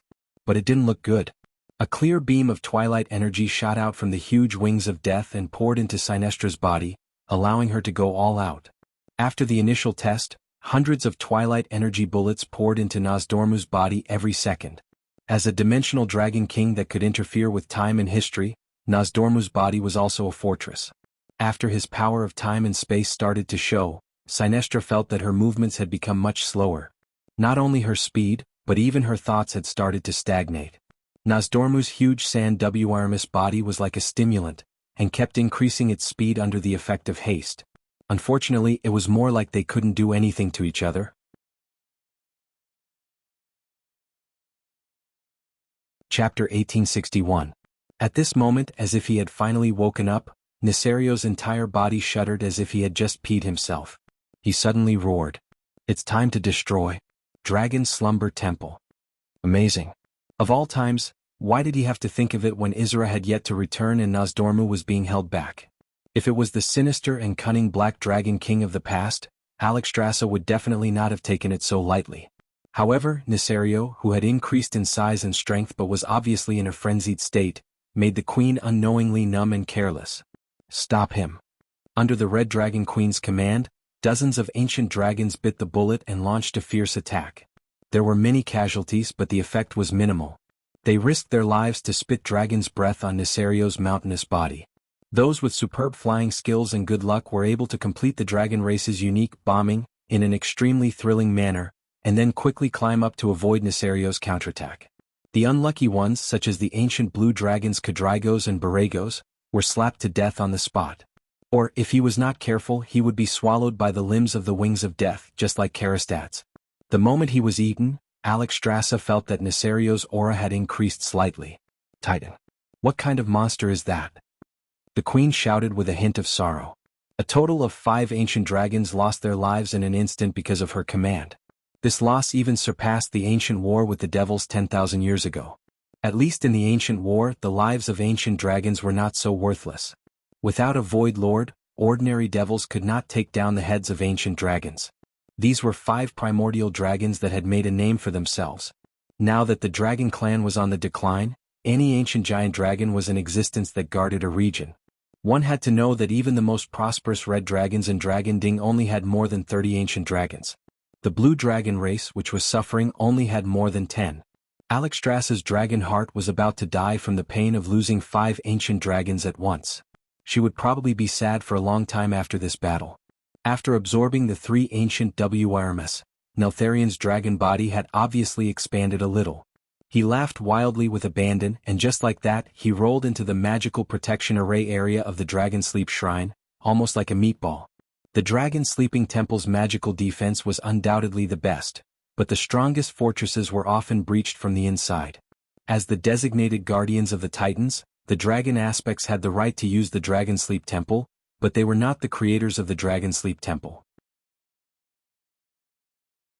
After Nisario's betrayal, the other 4 Dragon Kings tried their best to modify the defense system of the Dragon Slumber Shrine, but this effort was more like a temporary solution.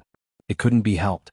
The wise Titan had thought of many things in many situations, but he had never thought that the Guardians and Dragon Aspects, who had been instilled with the concept of absolute loyalty, would actually be brainwashed into rebelling. This has led to many tragedies. For example, Neltharion and the Long Sleep Shrine. Like when Lorcan betrayed Odal. The only problem was that the Titans were not allowed to fly directly to the highest level of the Dragon Slumber Shrine in order to maintain the respect of the dragon race. Before getting close to the Dragon Slumber Shrine, they could only fly to the same height as the lower level, which forced the oversized wings of death to run on the ground. Even so, Neltharion, who was like an inflated balloon, was rampaging through the Dragon Slumber Shrine, as if he had entered a realm without dragons. Only a few magical defense measures really worked and launched attacks against him. Most of the protective facilities were silent, and several spatial barriers even opened on their own after sensing Neltharion's soul. It was not that there were no brave Dragonians or half-Dragonians who stepped forward in an attempt to stop him, but unfortunately, it was more like sending themselves to their deaths. With a stomp, the constantly proliferating dragon limbs pulled these brave people into Neltharion's body, and forcibly swallowed them into a part of the wings of death. Alexstrasza tried to harass him from behind, but it was not very effective. Her flame of purification could not hurt Neltharion's foundation. She had tried, and at most she could hurt the biological tissues 20 meters below the surface of his body. Any deeper and she was powerless. Sin. It's all my sin. The Red Dragon Queen, who had always been brave and determined, was almost crying. At this moment, Duque's message came. Actually, I think you can trust me a little more. I'm the guardian of Azeroth after all. Although it was not decided by the Titans. Duque. You have a way. Yes. As long as you no longer regard dealing with Neltharion as an internal affair of the Dragon Slumber Shrine, and allow me to bring powerhouses in. Duque's voice was sonorous and resolute. All right. At this point they had already lost all face. Were they going to watch the crystallization of the Pentashade dragons, the Dragon Slumber Shrine that had been passed down for 25,000 years, be destroyed by a traitor? An entry telekinesis message was sent over. Almost at the same time, 4 large portals that were 15 stories high suddenly opened in front of Neltharion. 4 burly giants stepped out from inside. Ah, it's them. Why didn't I think of it? Alexstrasza was also confused by her concern. Compared to Duque, it was more justifiable for Archivon's 4 guardians to enter the Dragon Slumber Shrine. After all, they were all titans. Although the 4 of them were very strong, could they deal with Neltharion, who was so huge? The 4 great guardians were 10 stories tall. To mortals they were definitely huge beings. Tragically, size was relative. Compared to Neltharion, whose torso was 200 meters long and was basically a moving mountain, a 30-meter-tall body was really not enough. They were just a few miserable dwarfs. Right at this time, Duke's figure suddenly appeared in a flash. He stood on the shoulder of Rock Guardian Archivon. A second later, there were 3 more existences that exuded an extremely powerful aura. On the shoulder of Storm Guardian Emeron was Sylvanas. On the shoulder of Flame Guardian Corellon was Kale, that's. On the shoulder of Frost Guardian Turawan was Vashj. Emeron. Requesting the advent of the Storm Guardian shouted and raised his arms high. Suddenly, 2 openings that looked like holes appeared in his palms. It was not that there were holes in his palms, but that he had completely opened the interface of his elemental circuit. Sylvanas. In the name of the Master of the Wind God Throne, I agree to your request. Queen Sylvanas's brilliant blonde hair suddenly rose high in the wind, like a golden peacock proudly spreading its tail. The atmosphere suddenly trembled violently, and the shadow of the Wind God Throne appeared in the void above the Dragon Slumber Shrine. A powerful tornado that was enough to wrap the entire Dragon Slumber Shrine rolled up, but in just 3 seconds, all the wind elements under the guidance of Queen Sylvanas poured into Emeron's body. Chapter 1862. Just like back then, Magni could absorb earth elements to expand his body to the size of Alkavon. Now, the half-elemental, half-living Ameron was doing the same thing. If it was in the past, there wouldn't have been so much pure and highly concentrated wind elements to support his enlarged body. But after Queen Sylvanas grasped the wind elemental realm, everything was different. Ameron's body expanded like an inflated balloon. In less than 3 seconds he had become a 100-meter-tall giant, at least 3 times larger than his original size. If he was a human, he would definitely feel uncomfortable because of the changes in his body structure. The Watcher himself was not a living being in the standard sense. Not only his body, even the clothes and equipment on his body were mostly made of elements. And as a half-elemental life form, there was no discomfort after becoming bigger, as long as the body proportion was normal. Oh! Ameron let out a wild and heroic roar. Not only him but the 2 Watchers, Corellon and Turawan, were also enjoying the same treatment. The massive injection of fire and frost elements made them also become giants of Ameron's level. A moment ago, in front of Nesario, who had become incomparably huge after absorbing Galakrin's remains, the 3 giants were just dwarfs. 10 seconds later, they had become behemoths strong enough to threaten Nesario. Even though the main trunk of the wings was more than 200 meters long, the dragon race had long tails and necks. Even if the necks were shorter because of Galakrond's genes, the main trunk of the wings was still more than 120 meters long. Both sides had become terrifying existences of the same weight class. The elemental masters who were originally standing on the three quickly left because they were not the main characters next. Come on. The three giants let out a provocative roar in unison. Roar, the wings roared in response. It swatted at Aimeron's head, but the Storm Watcher showed agility that was not commensurate with his size. He actually did a front somersault, dodged the attack and stepped on Nisario's left wing. The slightly slow Turuwan was caught by the right claw of the wings, and the biological corrosion that the four-colored dragons feared hit a wall on Turuwan's body. Those dragon limbs that had grown out were immediately frozen when they touched Turuwan's body. The freezing air at absolute zero instantly stopped the reproduction of their cells. The most important component of a cell was water. When water turned into ice and its volume increased, it would break the cell wall and membrane, causing the cell to die. The others only saw that the growing limbs on Darkwing's body seemed to have met their nemesis. They actually struggled to retreat, as if they didn't want the plague to spread to their bodies. It was a bit too late. Large amounts of limbs were completely frozen and then disintegrated into beautiful ice crystal fragments. The real main attacker was the Flame Warden, Kalaran. He took huge steps that shook the world and rushed to the side of Wings, giving Wings a hard shoulder bump. Bang! Roar! Not only did Coralon knock the black dragon over, but the raging fire elements on its body also evaporated a large amount of acid on the dragon's body. Deathwing let out a thunderous cry of pain. This was the first time he had been knocked over since the start of the battle. He lay on his side on the ground with his four limbs in the air. As a former dragon aspect of the combat faction, Wing was not that easy to kill. When the other two wardens wanted to go up and take advantage of the situation, he raised his limbs and kicked them away. Archavon, the only warden who did not go up, looked a little lonely. It couldn't be helped. His three good brothers had a place to play and he could only stay here and watch the show. Duque joked, "Sorry? I haven't controlled the Deep Rock continent yet." Archavon perked up. "It's okay. I believe it's only a matter of time." At this time Alexstrasza landed next to Archavon. "Duque, this is indeed a good idea, but I don't think the three of them can take down the traitor, Nisario." The queen gritted her teeth a little. Deathwing was too tanky. As long as his body's ability to reproduce was greater than the damage he suffered, he would truly be immortal. There were only two solutions: either interrupt his growth, or inflict damage that exceeded his recovery ability. The queen focused all her attention on Duque.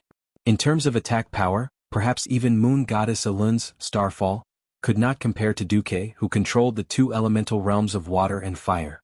Duque shook his head. "It's not the time yet." Alexstrasza thought that Duque wanted to accumulate power for the final blow, so she did not pay much attention. This was not what Duque was really concerned about. Beep beep beep. On Duque's retina, the system scanned a lot of data. There was too much abnormal data. He had basically confirmed a fact that overlapped with history. Duque did not do anything. He just snapped his fingers. Snap. A crisp sound rang out. In response to the sound, several wardens stepped out of the huge teleportation doors that had been opened. Traitor. Die. Tarim, who had the most burly body, was the first to swing his hammer. A thick thunderbolt that seemed to be able to split the entire Dragon Slumber Temple in half suddenly flashed out of the void. It was filled with the most violent power of thunder in the world. The purple thunderbolt landed directly on Deathwing's head. On the huge dragon's head, all the multiplying dragon-like limbs turned into charcoal and instantly exploded. The heavy bombardment forced Deathwing to lower his proud head.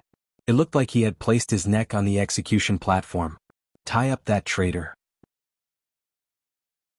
Life Guardian Freya raised her arms high. Several green vines with a diameter of more than 10 meters broke out of the frozen ground in front of the Dragon Slumber Temple and tightly wrapped around the struggling dragon's neck. The third warden, Hodier, appeared. He raised his hands high, and a frost axe that was far larger than his body size took shape in his hands. The ratio between his body and the frost axe was quite exaggerated. It looked like a mouse lifting an elephant. With a thunderous roar, the huge single-edged ice axe had a real master. Frost Guardian Turuwan took the terrifying ice axe that Hodier had created. It seemed to be able to split the sky and earth.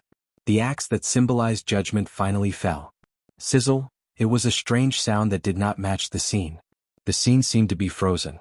Then, like a comic strip, Everyone saw that after Nesario's huge snake neck was cut off, he began to roll and twitch in pain on the ground like an earthworm that had been roasted by fire. His dragon head even bit the dragon skeletons that were scattered on the ice field. The sound of bones breaking made one's scalp tingle.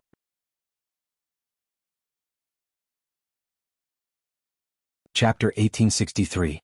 What the hell? A dragon that had its neck cut off could still struggle like a snake and bite everywhere? The only fortunate thing was that Nesario's mountain-like body had stopped.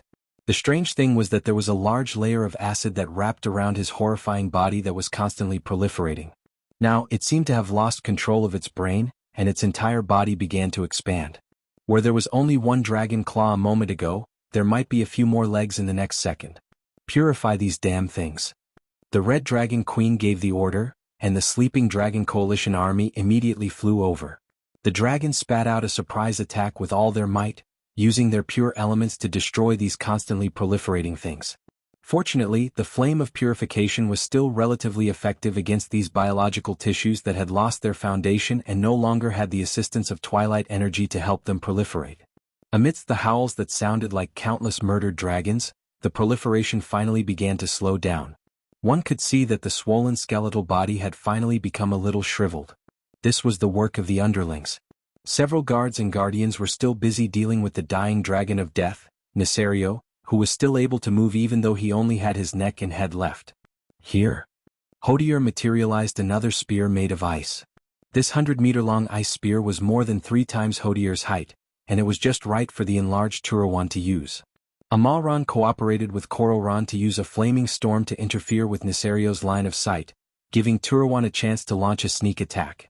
The huge Frost Guardian leaped high, pointed its spear downwards, and pierced Nesario's neck a few meters below the dragon's head. It penetrated the dragon's neck, and then pierced deep into the ice field. It was nailed. Nesario still wanted to make a countercharge. Koralran and Amalran did not give him a chance. The two giants took heavy and rapid steps as if they were wrestling, firmly suppressing Deathwing's attempt to open its mouth. Without its limbs, Deathwing was like a snake. If even its weak spot was hit and even its mouth was sealed, then its defeat was sealed. No, it should be said that it was destined when its neck was chopped off. Ha! Sir Torim first used Thor's X-hammer to hit Deathwing's head with the momentum of whack-a-mole. Immediately after, Alexstrasza and Isra, who had rushed back, unleashed the twin dragons emerge from the sea.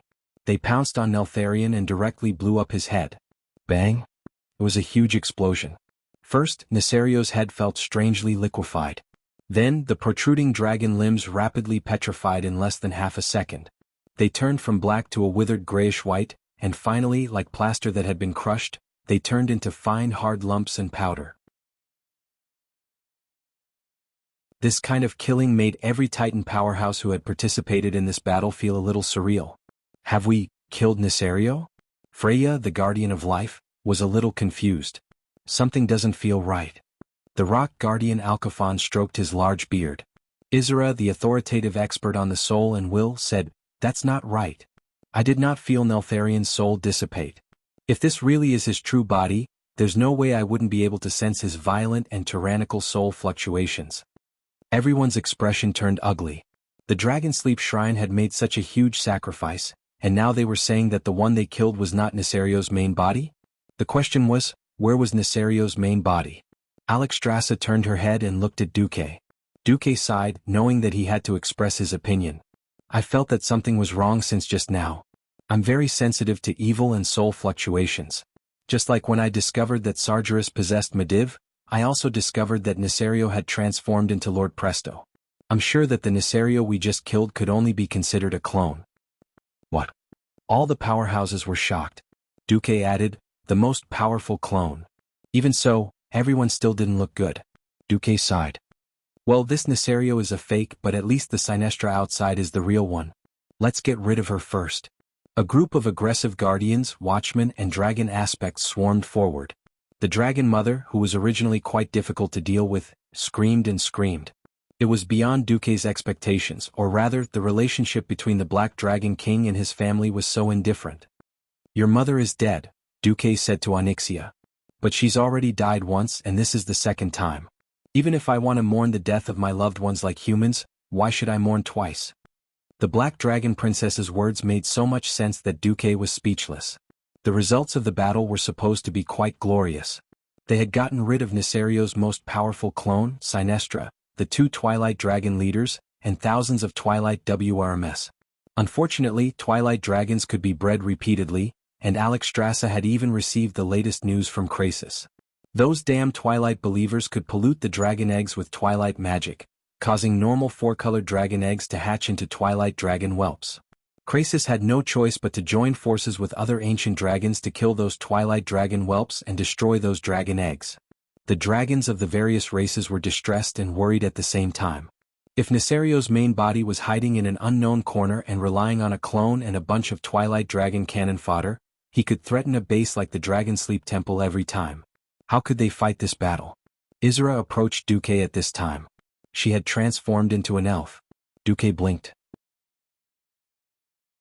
Sure enough, Isra was much more pleasing to the eye when she turned into an elf. Isra said, "Duque, according to your speculation, where will Nisario's main body be?" Duque opened his mouth. He wanted to spoil it, but bitterly found that he couldn't. Originally, the first time in history that the Wing of Death besieged the Dragon Sleep Temple, it was the main body who personally led the Twilight Dragon army. Its biggest feature was that its body was covered with super hard source armor. The reason why Nisario was called Iron Chin by the players was because he wore a huge source metal chin under his chin. Ordinary attacks of the dragons could not penetrate the incomparably hard source armor at all. Without seeing the source armor, Duque's first thought was that this exaggerated version of Nisario was a fake. Now it seemed that this was indeed the case. Duque wanted to say something but stopped. Alexstrasza thought that Duque was angry. She also flew over and transformed into her human form. The red-haired mature lady from back then had returned. I know. I was too selfish to think that I could rely on the power of the Dragon Sleep Temple to deal with the traitor.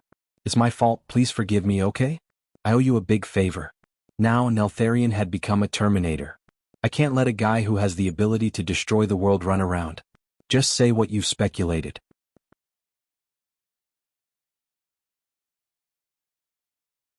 Chapter 1864. The red-haired big sister put her hands on Duque's shoulders and shook Duque without any hesitation. Unknowingly, Duque looked at the other party's huge dragon peak swaying non-stop, a little, cough. Duque pretended to speak seriously, and the red-haired big sister let him off for the time being. I'm guessing that N'Zoth used evil magic to completely strengthen Nisario's soul. His original body may be very similar to Nozdormu, and has already transcended the cycle of life. Simple death can no longer stop the madness of Deathwing. Only by completely destroying his origin can he truly be killed. As soon as Duque's voice fell, the whole place was dead silent. How could they fight this? The original body hid in the origin of the world or the crevice of space and time, and then continuously released the proliferating splits to cause trouble. Even the splits were so strong, if he were to wreak havoc in the world, no one dared to imagine what would happen. Well, the worst-case scenario is that Deathwing has more than one doppelganger. Perhaps their strength and vitality are not as strong as this one, but it's still very troublesome. Duque's words were practically a prophecy. On the second day, almost all the main cities in Azeroth received reports of being attacked by Deathwing. Shameless dragon. Destroying heaven and earth. Although they did not want to admit it, even if Deathwing was divided into dozens of doppelgangers, each doppelganger was still equivalent to an ancient dragon and could easily destroy a city. Eastern Kingdom continent, from the northernmost Silvermoon City all the way to the south, including the main cities of Lordaeron, Gilnis, South Sea City, Rapids Fort, Iron Furnace Fort, Stormwind City, New Kurtira City and other cities, almost every city with a population of more than 10,000 had a Deathwing doppelganger. Alliance cities like Kalimdor, Darnassus, Exodar, and Theramore could not escape, but even Ashenvale's Astrana and the distant Feathermoon Fortress on the southwest island of the mainland were attacked. Alliance cities were certainly Nisario's main targets, but the tribes and the various races that had left the tribes could not escape either. Winterspring's New Undercity, the Goblins' Rusty Water City, the Tauren's Thunder Cliff, the Trolls' Echo Archipelago's Dark Spear Island, the Orcs' Orgrimmar and other main cities, plus the Crossroads as well as the Orcs' Warsong labor camp that broke into Ashenvale to prepare to cut down trees. The flames that represented death were burning. The huge city walls crumbled under his claws. None of the birds were a match for him. Even the bravest warrior would be powerless in front of these flying monsters. The Alliance was still okay. This was because every alliance city had at least one protector or overseer standing guard. The weave that was spread across every major city of the Alliance used tens of thousands of mage eyes to scan the entire territory of the Alliance. Duque wasn't the only one who was monitoring the situation with the system. Khadgar also led every mage who had transformed into a weave spirit to help. More effectively, Kale, that's led tens of thousands of Dalajan wizards and apprentices in a one-on-one manner, using the magic net to set up surveillance eyes all over the world. As long as any one of Deathwing's clones entered the visual range of a certain mage eye, the Dragon Slumber Shrine, Duque, the Alliance's demigods, and the experts of the elemental system would form an extermination team and arrive at the scene within a minute. But the Alliance territory was too big, and there were always places that couldn't be monitored. 100,000 watchers seemed like a lot, but in reality, it was still a drop in the bucket when it was spread over 10 million square kilometers. Only the populated areas could respond in time. Moreover, individual Twilight Dragons were not easy to deal with. Anyway, these days the Alliance was so busy that they almost collapsed. The Alliance was like this, and the tribes were even more desperate. If Orgrimmar had the help of King Gruul, there was no danger for the time being. The other territories were basically doomed. Thundercliff was burned to the ground, and the wooden buildings with a long history were all burned. Kane's son, the new Tauren chief, Ben, led the Torrents to hide in the caves of the mountain rocks, escaping from the devastation of Deathwing's clones. Darkspear Island was similar, and the Trolls' territory was completely destroyed. Wajin had to take his people to hide in the potholes. The new Undercity had an advantage because the city itself was built underground. Fortunately, Deathwing's clones did not have the habit of fighting on land, so the Forgotten basically passed this time without any injuries. The most miserable was the Rusty Water conglomerate, and the Rusty Water city of a certain prince of trade was destroyed. Deathwing's indiscriminate attack made him the object of collective curses of all the intelligent races in the world within a few days. Not to mention the tribes or the former tribes that were abused like dogs, the Alliance couldn't bear it either. Even if there were food reserves, there would always be a day when they ran out. The devastation of Deathwing's clones caused production and construction to completely come to a standstill. What was even more disgusting was that the acid breath, flame dragon breath, or the dragon limbs that could survive and grow for a considerable period of time brought by Deathwing's clones had become a huge problem. Looking at the report, sometimes Duque even thought that he had traveled to the Silent Hill world and played a game of death with those deformed monsters. Finally, on the 7th day after the Battle of the Sleeping Dragon Temple, Isra found Duque, who was waiting in Karazhan. "Duque, I know you have a way. I can sense it, why don't you say it?" Duque spat in his heart. Damn. A guy with telepathy is a blockhead. In the face of Isra's pleading attitude, Duque really couldn't be tough. Anyway, if there were no accidents, he still had to go with the general trend. He could only sigh and say a modified version of the idea. "I did think of an idea, but it's a pity that the idea is too crazy. And whether it succeeds or not, the consequences will be very serious." "What consequences?" Isra asked. She held Duque's hands with both of them, not allowing Duque to back down. Duque said word by word, "The worst consequence is that all the existing dragon aspects lose the power given by the Titans and completely become mortal dragons." Isra was very smart and she guessed immediately. "Are you talking about the soul of the dragon?" "Yes. But the thing that degenerated into the soul of the demon, hasn't it already been destroyed by us?" After Duque rescued Alexstrasza from the grim battle fortress, in order to avoid trouble, the queen found a way to let Duque destroy the parts of the other 4 dragons, leaving only the black dragon part to cause trouble for Duque. Because of this, Duque was able to tame Onyxia. Duque reminded Isra. "I'm talking about the soul of the dragon, from the ancient war 10,000 years ago." Isra immediately gasped. She knew what Duque was talking about. If Nosdormu used his full strength, he could indeed send all the dragon aspects back to 10,000 years ago. But a new problem arose. No. Onyxia's power isn't enough to activate the soul of the dragon. She's lacking a little.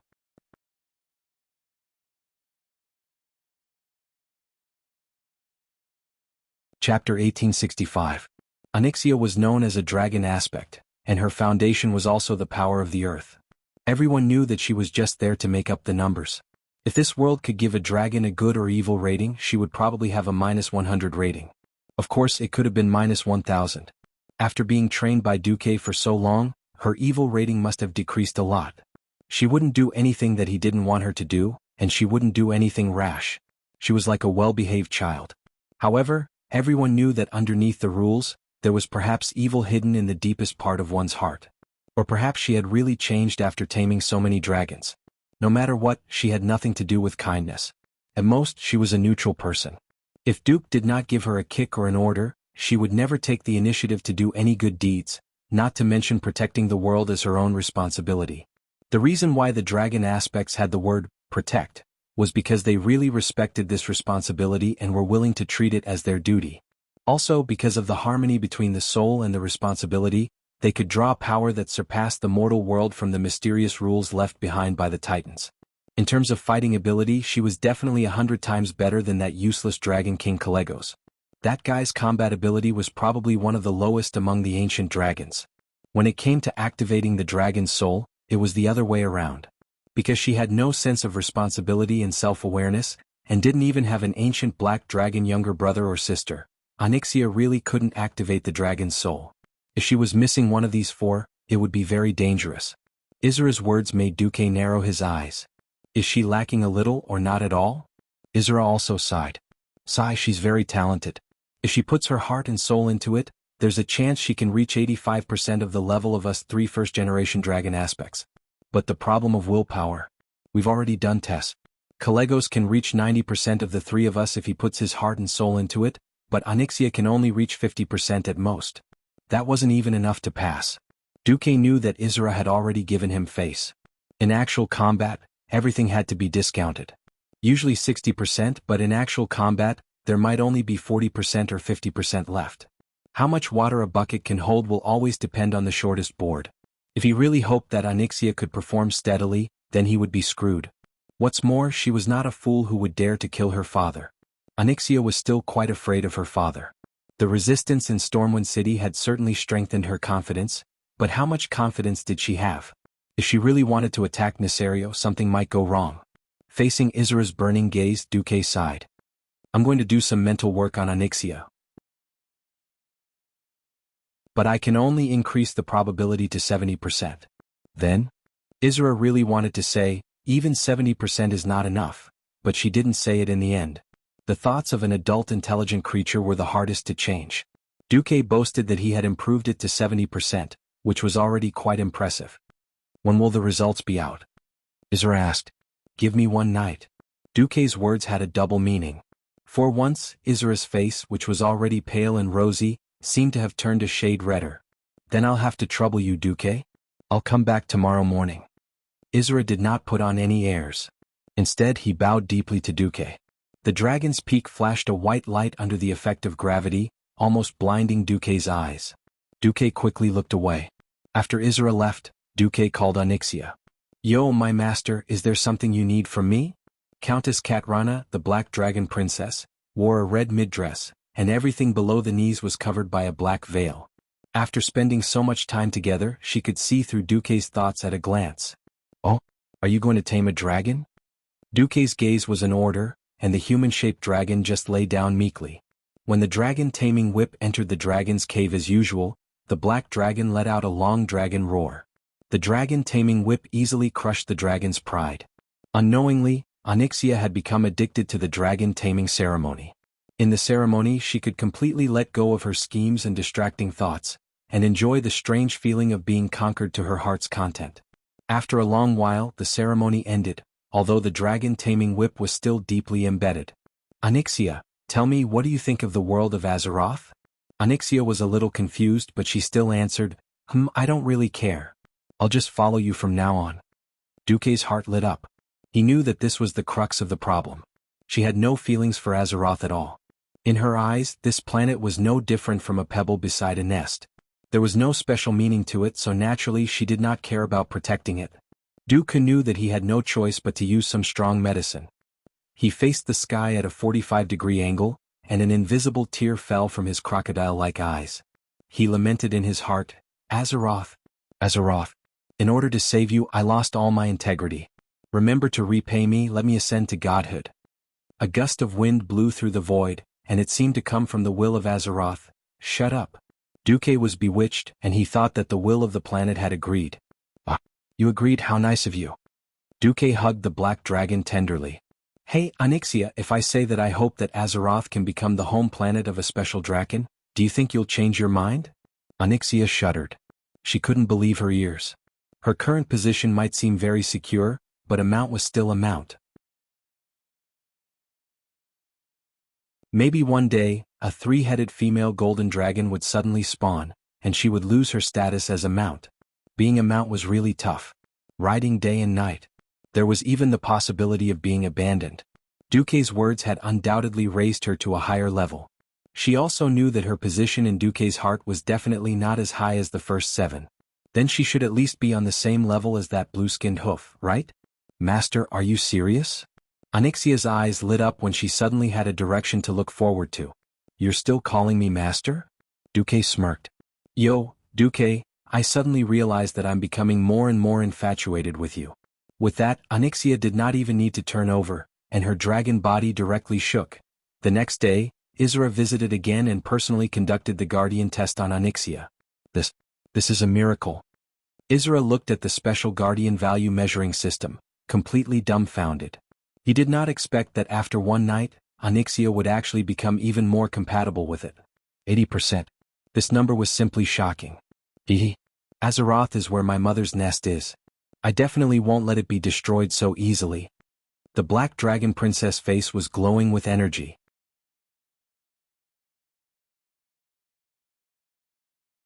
Chapter 1866. Logically speaking, with 80% of the Guardian's value, a 20% discount should be enough. After informing Alexstrasza, she was pleasantly surprised. In the Wyrmrest Shrine, there was a summit attended by the 5 great dragon aspects, the Guardians, several wilderness demigods, and several alliance leaders led by Duque. Everyone had come to a general agreement on the plan to seize the giant dragon soul. Given that Nesario's avatars were still wreaking havoc all over the world, it was impossible for the Justice Camp to go all out. Considering the special nature of the battle, in principle, the Guardians and Watchers would not participate. All the gods of the wilderness would stay behind to guard the Azeroth at this time.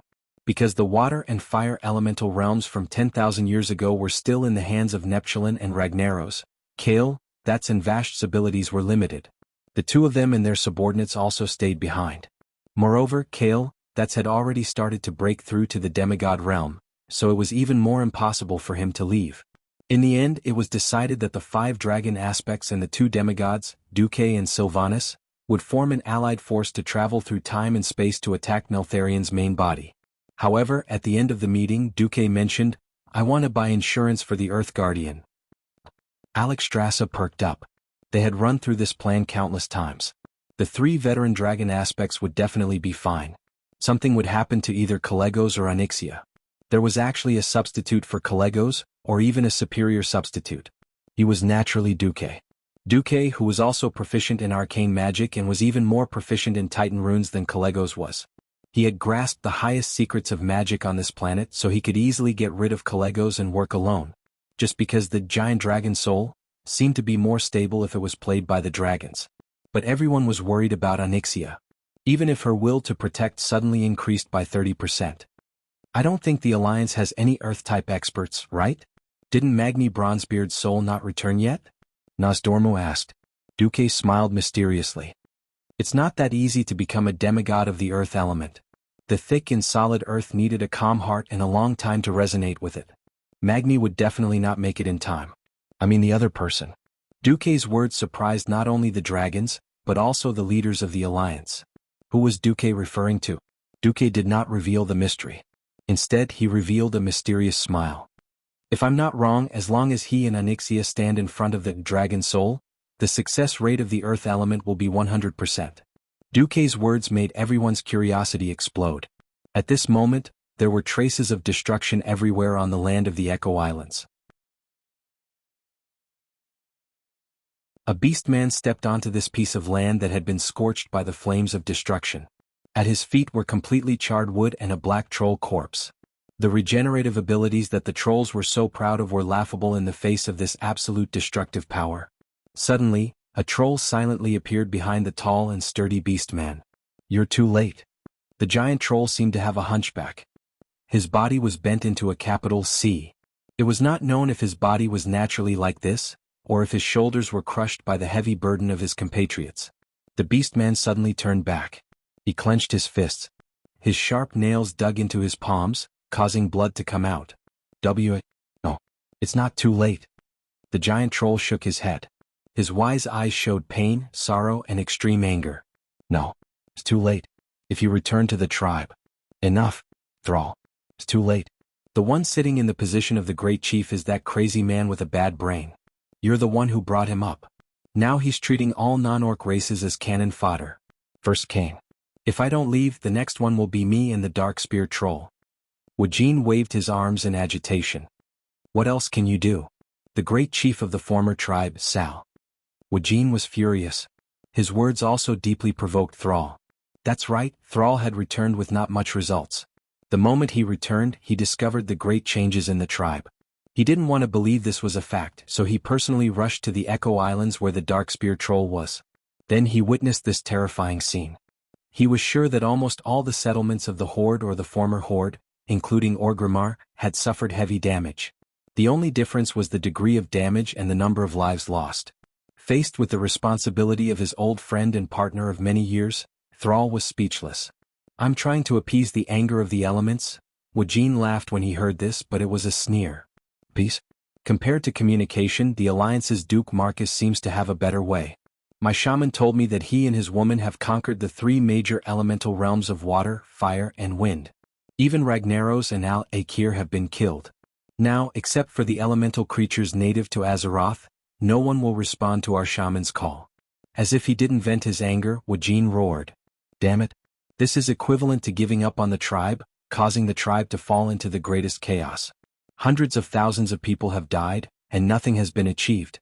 Instead of this, you should have encouraged the radicals to find that guy and you, Makara.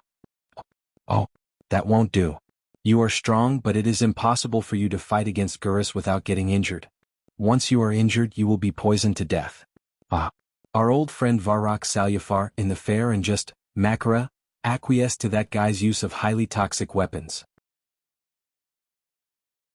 Thrall fell into a long silence. The cruel reality slapped Sal's face left and right. He knew very well that Wuxia loved the tribe as much as he did. The new tribe was built by him and Wuxia, who joined first, and then there were the Tauren, the Forsaken, and the Goblins. The so-called love is deep, the hatred is deep. Wuxia lost his composure and cursed angrily because of his pain and despair for the tribe. After a long time, Wuxia choked out a sentence. Will you come back? Thrall said bitterly, I can't think about other things until this catastrophe is over. What is more important than the tribe? Thrall closed his eyes, and when he opened them again, his eyes were full of pain. Whether it is the tribe or the orcs, we have not shown our value in this battle against evil for a long time. If I don't do something, once there is a window of time in Azeroth where there is no common enemy, I bet that the Alliance will definitely attack the tribe. At that time, it is likely that the orcs, trolls, Tauren, goblins, and the Forsaken will all be erased from this planet. Wuxia was shocked. Thrall's last words were, Duque came to me and asked me to be his backup.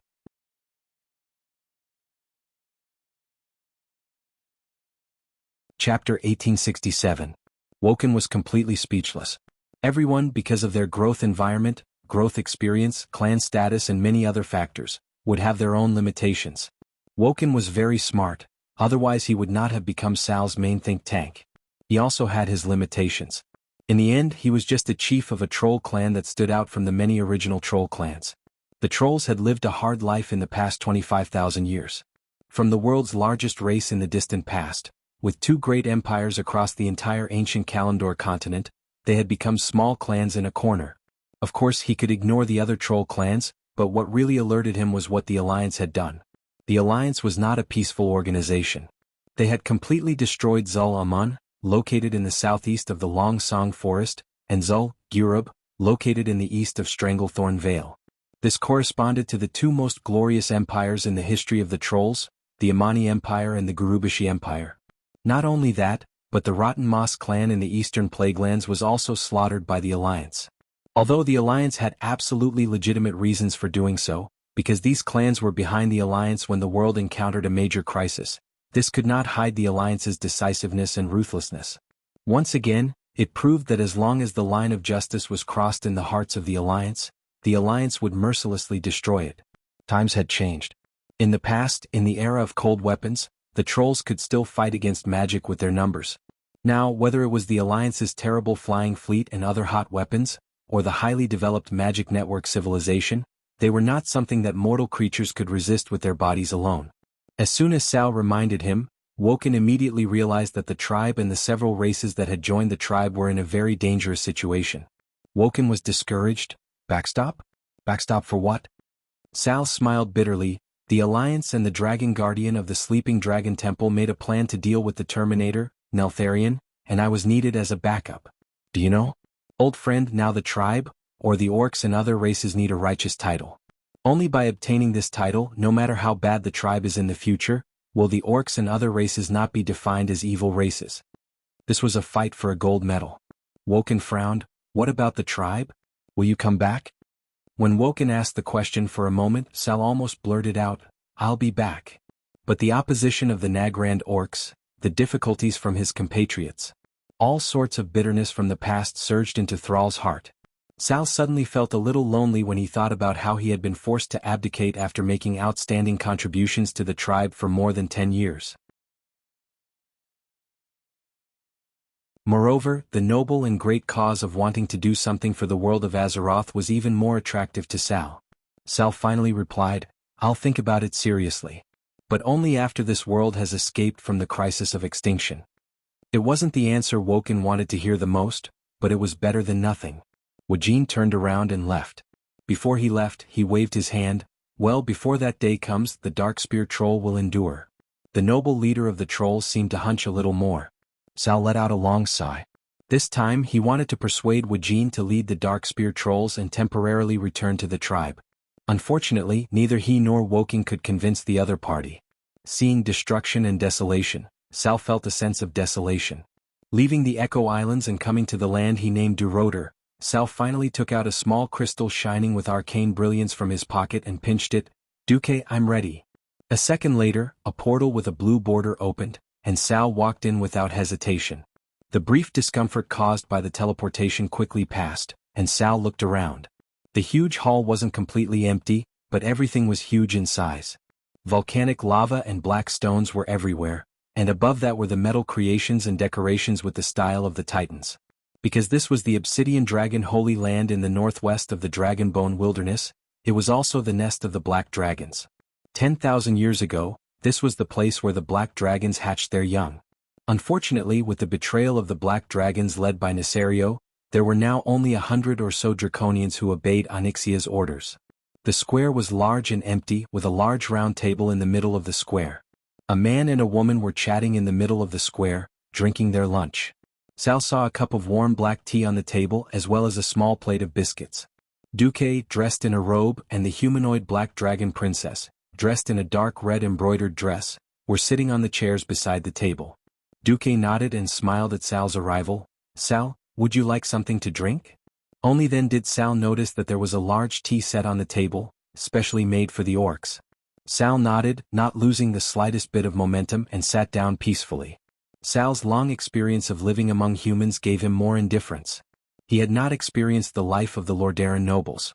But because of his quietness and tame, he was brought into noble balls or tea parties more than once as a slave gladiator champion. Although drinking afternoon tea did not seem to match the rugged appearance of Sal, there was a subtle sense of harmony here. Oh. Onyxia tilted her head in surprise. Sal took a sip of the black tea, put down the cup, and deftly turned it with his fingertips. He knew very well that the initiative of the conversation was not on his side, so he took the initiative to speak. Duque, what do you think of the tribe now? They had known each other for more than 10 years and fought side by side many times. It was not brotherly love, but at least they were very familiar old friends. Sal knew how to deal with humans very well. Duque knew that lies were meaningless to a smart leader like Sal, so he told the truth. Dangerous, arrogant, and conceited. The tribe led by Gurus is like a powder keg, and will explode at the first opportunity. Powder keg? What a vivid metaphor. Sal smiled bitterly. Once a powder keg exploded, he would definitely be dead. The problem was that it would also blow up the people nearby. This was a classic case of harming others and oneself. Duque raised his hand and curled his lips, seemingly a little indifferent. Fortunately, it can't blow through the deck of the Alliance's battleship. Sal now knew the Alliance's attitude better. Disgust, vigilance, but not the slightest fear. Once free, they could clean up the current tribe at any time. Sal sighed. Then Duque, do you hate orcs?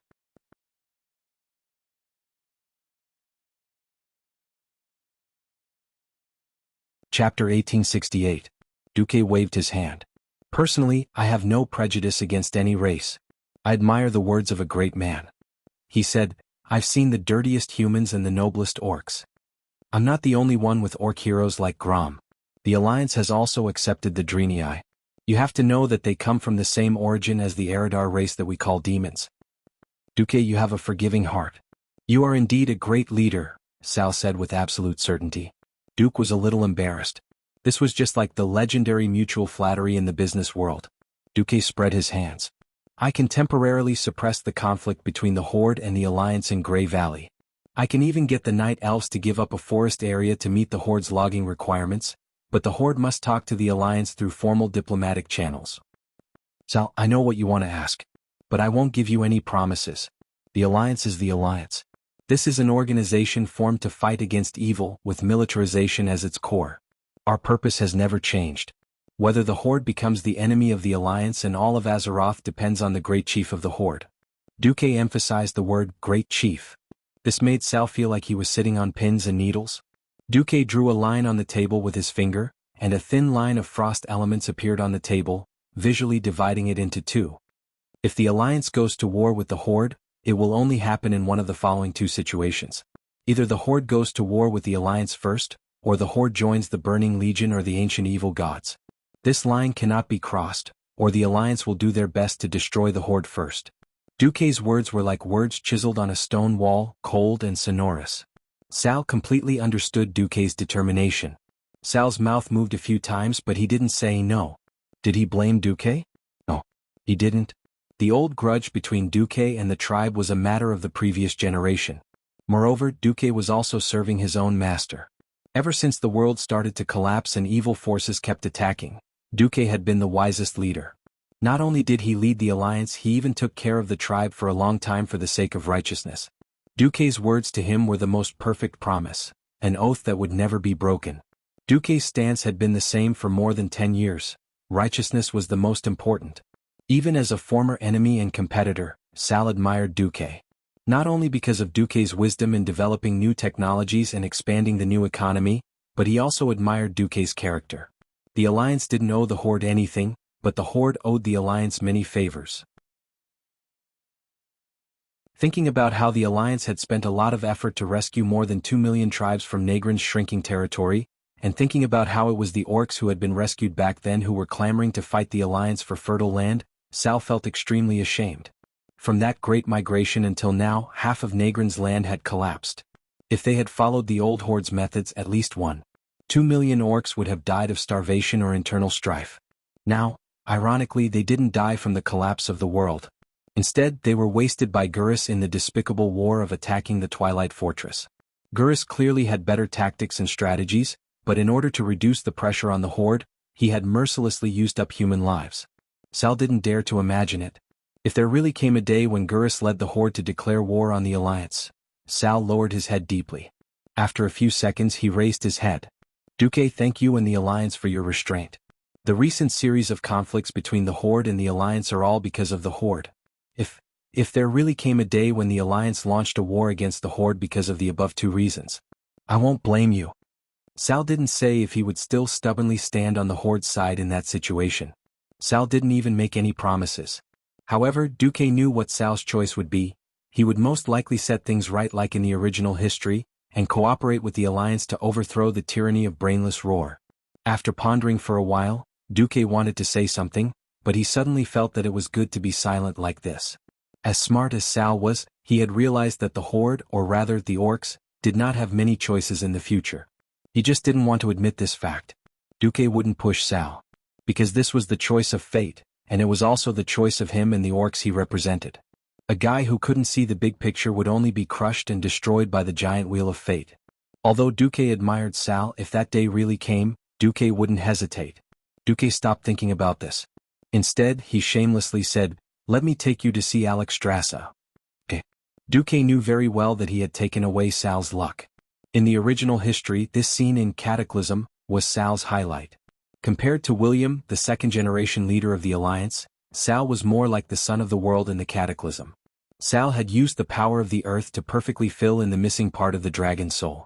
Unfortunately, ever since Duke took care of Onyxia in this life, Sal was destined to be just a bonus, an additional insurance.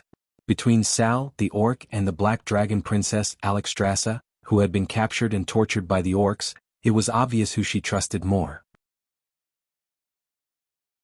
When facing Duque, except for Nozdormu, the other dragon kings would transform into their human forms to talk to Duque. This was a contribution to Duque, as well as respect for Duque's demigod status. The dragon kings weren't so enthusiastic towards Sal. "Hello, Sal. Thank you for coming to help this time. Regardless of whether you are needed in the end, you and the orcs are willing to contribute to this world, and the Dragon Sleep Temple has received it." Because Duque had greeted her earlier, Alexstrasza's attitude towards Sal was also quite friendly. This made Sal breathe a sigh of relief. The tribe had established connections with the Dragon Sleep Temple and the Guardians too late. By the time Duque had made a name for himself here, the tribe had already been unable to keep up. Whether it was in terms of strength or influence. It wasn't that Sal didn't want to catch up, but this time, Duque's conquest of the three major elemental realms had completely disrupted Sal's rhythm. This was because Sal discovered that if he wanted to become a demigod, it was likely to take about 5 years. For Azeroth, which was facing a crisis of extinction, this was simply impossible. Sal's choice was to be a Messiah shaman, and the price of this choice was likely to be that he would never be able to become a demigod. Sal didn't regret it. He humbly bowed to the Dragon Kings, and then displayed his power as an Earth shaman.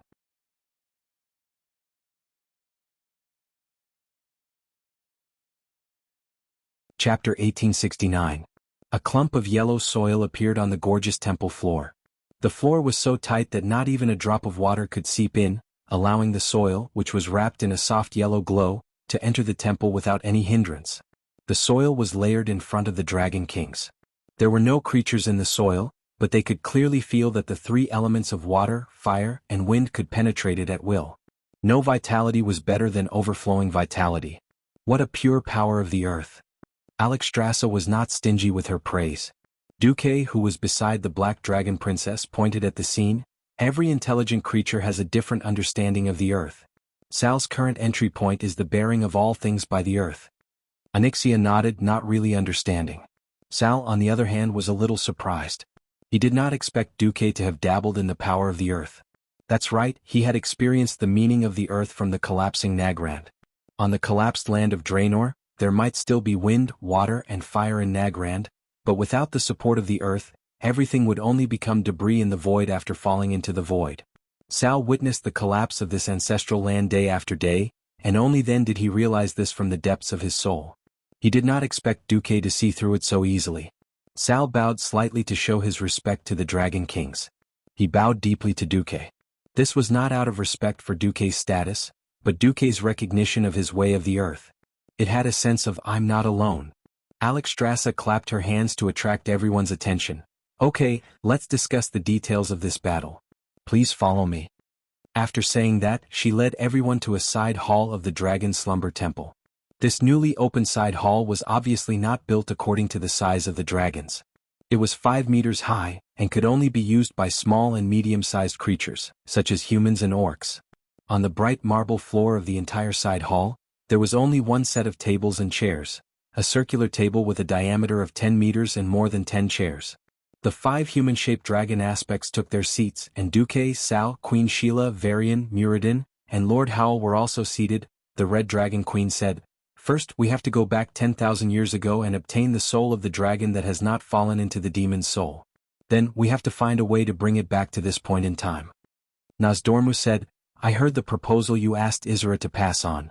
I also know that you want us dragons to go back and recharge directly in the past, then return to this point in time to catch Nethario off guard. In fact, we can all go back, but it's not certain when we come back. After the giant dragon soul is charged, it contains too much energy and I don't have enough power to send it back." Duke suddenly thought of something. Wait, could the soul of the colossal dragon be the combined power of the 5 dragon aspects that surpasses the total power of the 5 dragon aspects? Of the dragon. It's hundreds and thousands of times greater than our individual power. Alexstrasza gave Duque an affirmative answer. Duque was speechless. He had taken everything into account, but he had missed this point. Of course, he knew that if it was charged at this point in time, it would attract Nesario and his main force. He always wanted to replicate the feat of killing Nesario the first time in the past. Unfortunately, things were unpredictable and it was difficult to get what he wanted. Nozdormu said, "The dragon's soul exists for a very short period of time. Not long after it was created, it was tempted by Nesario to inject the most powerful energy into the four of us from 10,000 years ago and complete the charge. After it was created, Nesario at that point in time would definitely guard it. He would not let us steal it back successfully. Moreover, if two identical dragon kings appeared, too much power would cause changes in time and space, or even cause it to go out of control. I strongly oppose the multiple dragon kings going back together." Duque frowned. "Can you get the dragon kings to give me a token? I don't expect the four of them to believe me at that point in time, at least when I think of a way to sneak attack Nesario and seize the dragon's soul." The four dragon kings do not make a move. The three veteran dragon kings pondered for a moment. Sure. However, the remaining Calegos could only shrug because the blue dragon king was still Maligos at that time, so there was no other way. At this time it was Duque's turn to think. "How about this, let's change the plan. Only three of us will go back, me, Cervantes and Sal." "Huh? Are you sure?" Isra asked. "Nonsense." It turned out that Sal had taken care of his own strength. It was at that moment that Sal truly embarked on the path of the shaman messiah. "Yes," Duque answered affirmatively. "Sending the current Duque and Cervantes back won't be too stressful, right?" Alexstrasza asked Nozdormu. Nozdormu said seriously, "If it were two demigods at their peak, it would be very difficult." Duque waved his hand. "There's no need. I have mastered the path of demigods. I don't need to rely on a large amount of ready-made magic to exert my combat power. As long as you teleport me to a time node about a month earlier, I can use my own magic net to draw enough magic to fight the dragon aspect." Sal, who was listening, had mixed feelings. A guy like Duque was extremely reliable when he was one of his own. As long as he was given time to complete the preparations in advance, he could definitely make any existence bleed. But when he became an enemy, it would be too terrifying. Nozdormu had no objections to what Duque said just now. "Then please be sure to maintain the minimum demigod level before the teleportation and when you are about to return. This will be much easier for me, because I am still not sure how much the dragon's soul will affect the timeline." "Okay." Alexstrasza looked around. "Then Duque, do you need time to prepare?" Duque, Queen Sylvanas and Sal all shook their heads. Duque said instead, "It's better to ask if the sleeping dragon temple needs additional preparation work. It is certain that if we make such a big move, Nesario's true body will come to kill us. The core subordinates who serve him will also come out in full force." The Red Dragon Queen pondered for a moment. "Then hold on for another week." "Okay." After everyone reached an agreement, the meeting was dismissed. A week later, in the Tanaris Desert in the south of the Kalandor continent, in the Cavern of Time, the humanoid Nozdormu confirmed with the three of them for the last time. "Are you ready?" "Yes," the three of them answered in unison. Traveling through time and space was a piece of cake for Duque. But for the other two it was their first time. And Duque found that it was different from the last time he went back to the past. Nozdormu's hands emitted a dazzling light. This light formed a jet above the heads of the three of them, and the bright light beam blended into the void. Just as the light beam formed a ball of light again, it formed an illusory vortex that sucked all three of them in. You're tuning in to the Han Li's Wuxia Adventures YouTube channel. We're so grateful for your support, and don't forget to subscribe to join us on this incredible journey through captivating stories. Your generosity through donations truly makes a world of difference, as it's the primary source of revenue that allows me to expand and enhance this channel for you. Thank you from the bottom of my heart for being a part of this adventure.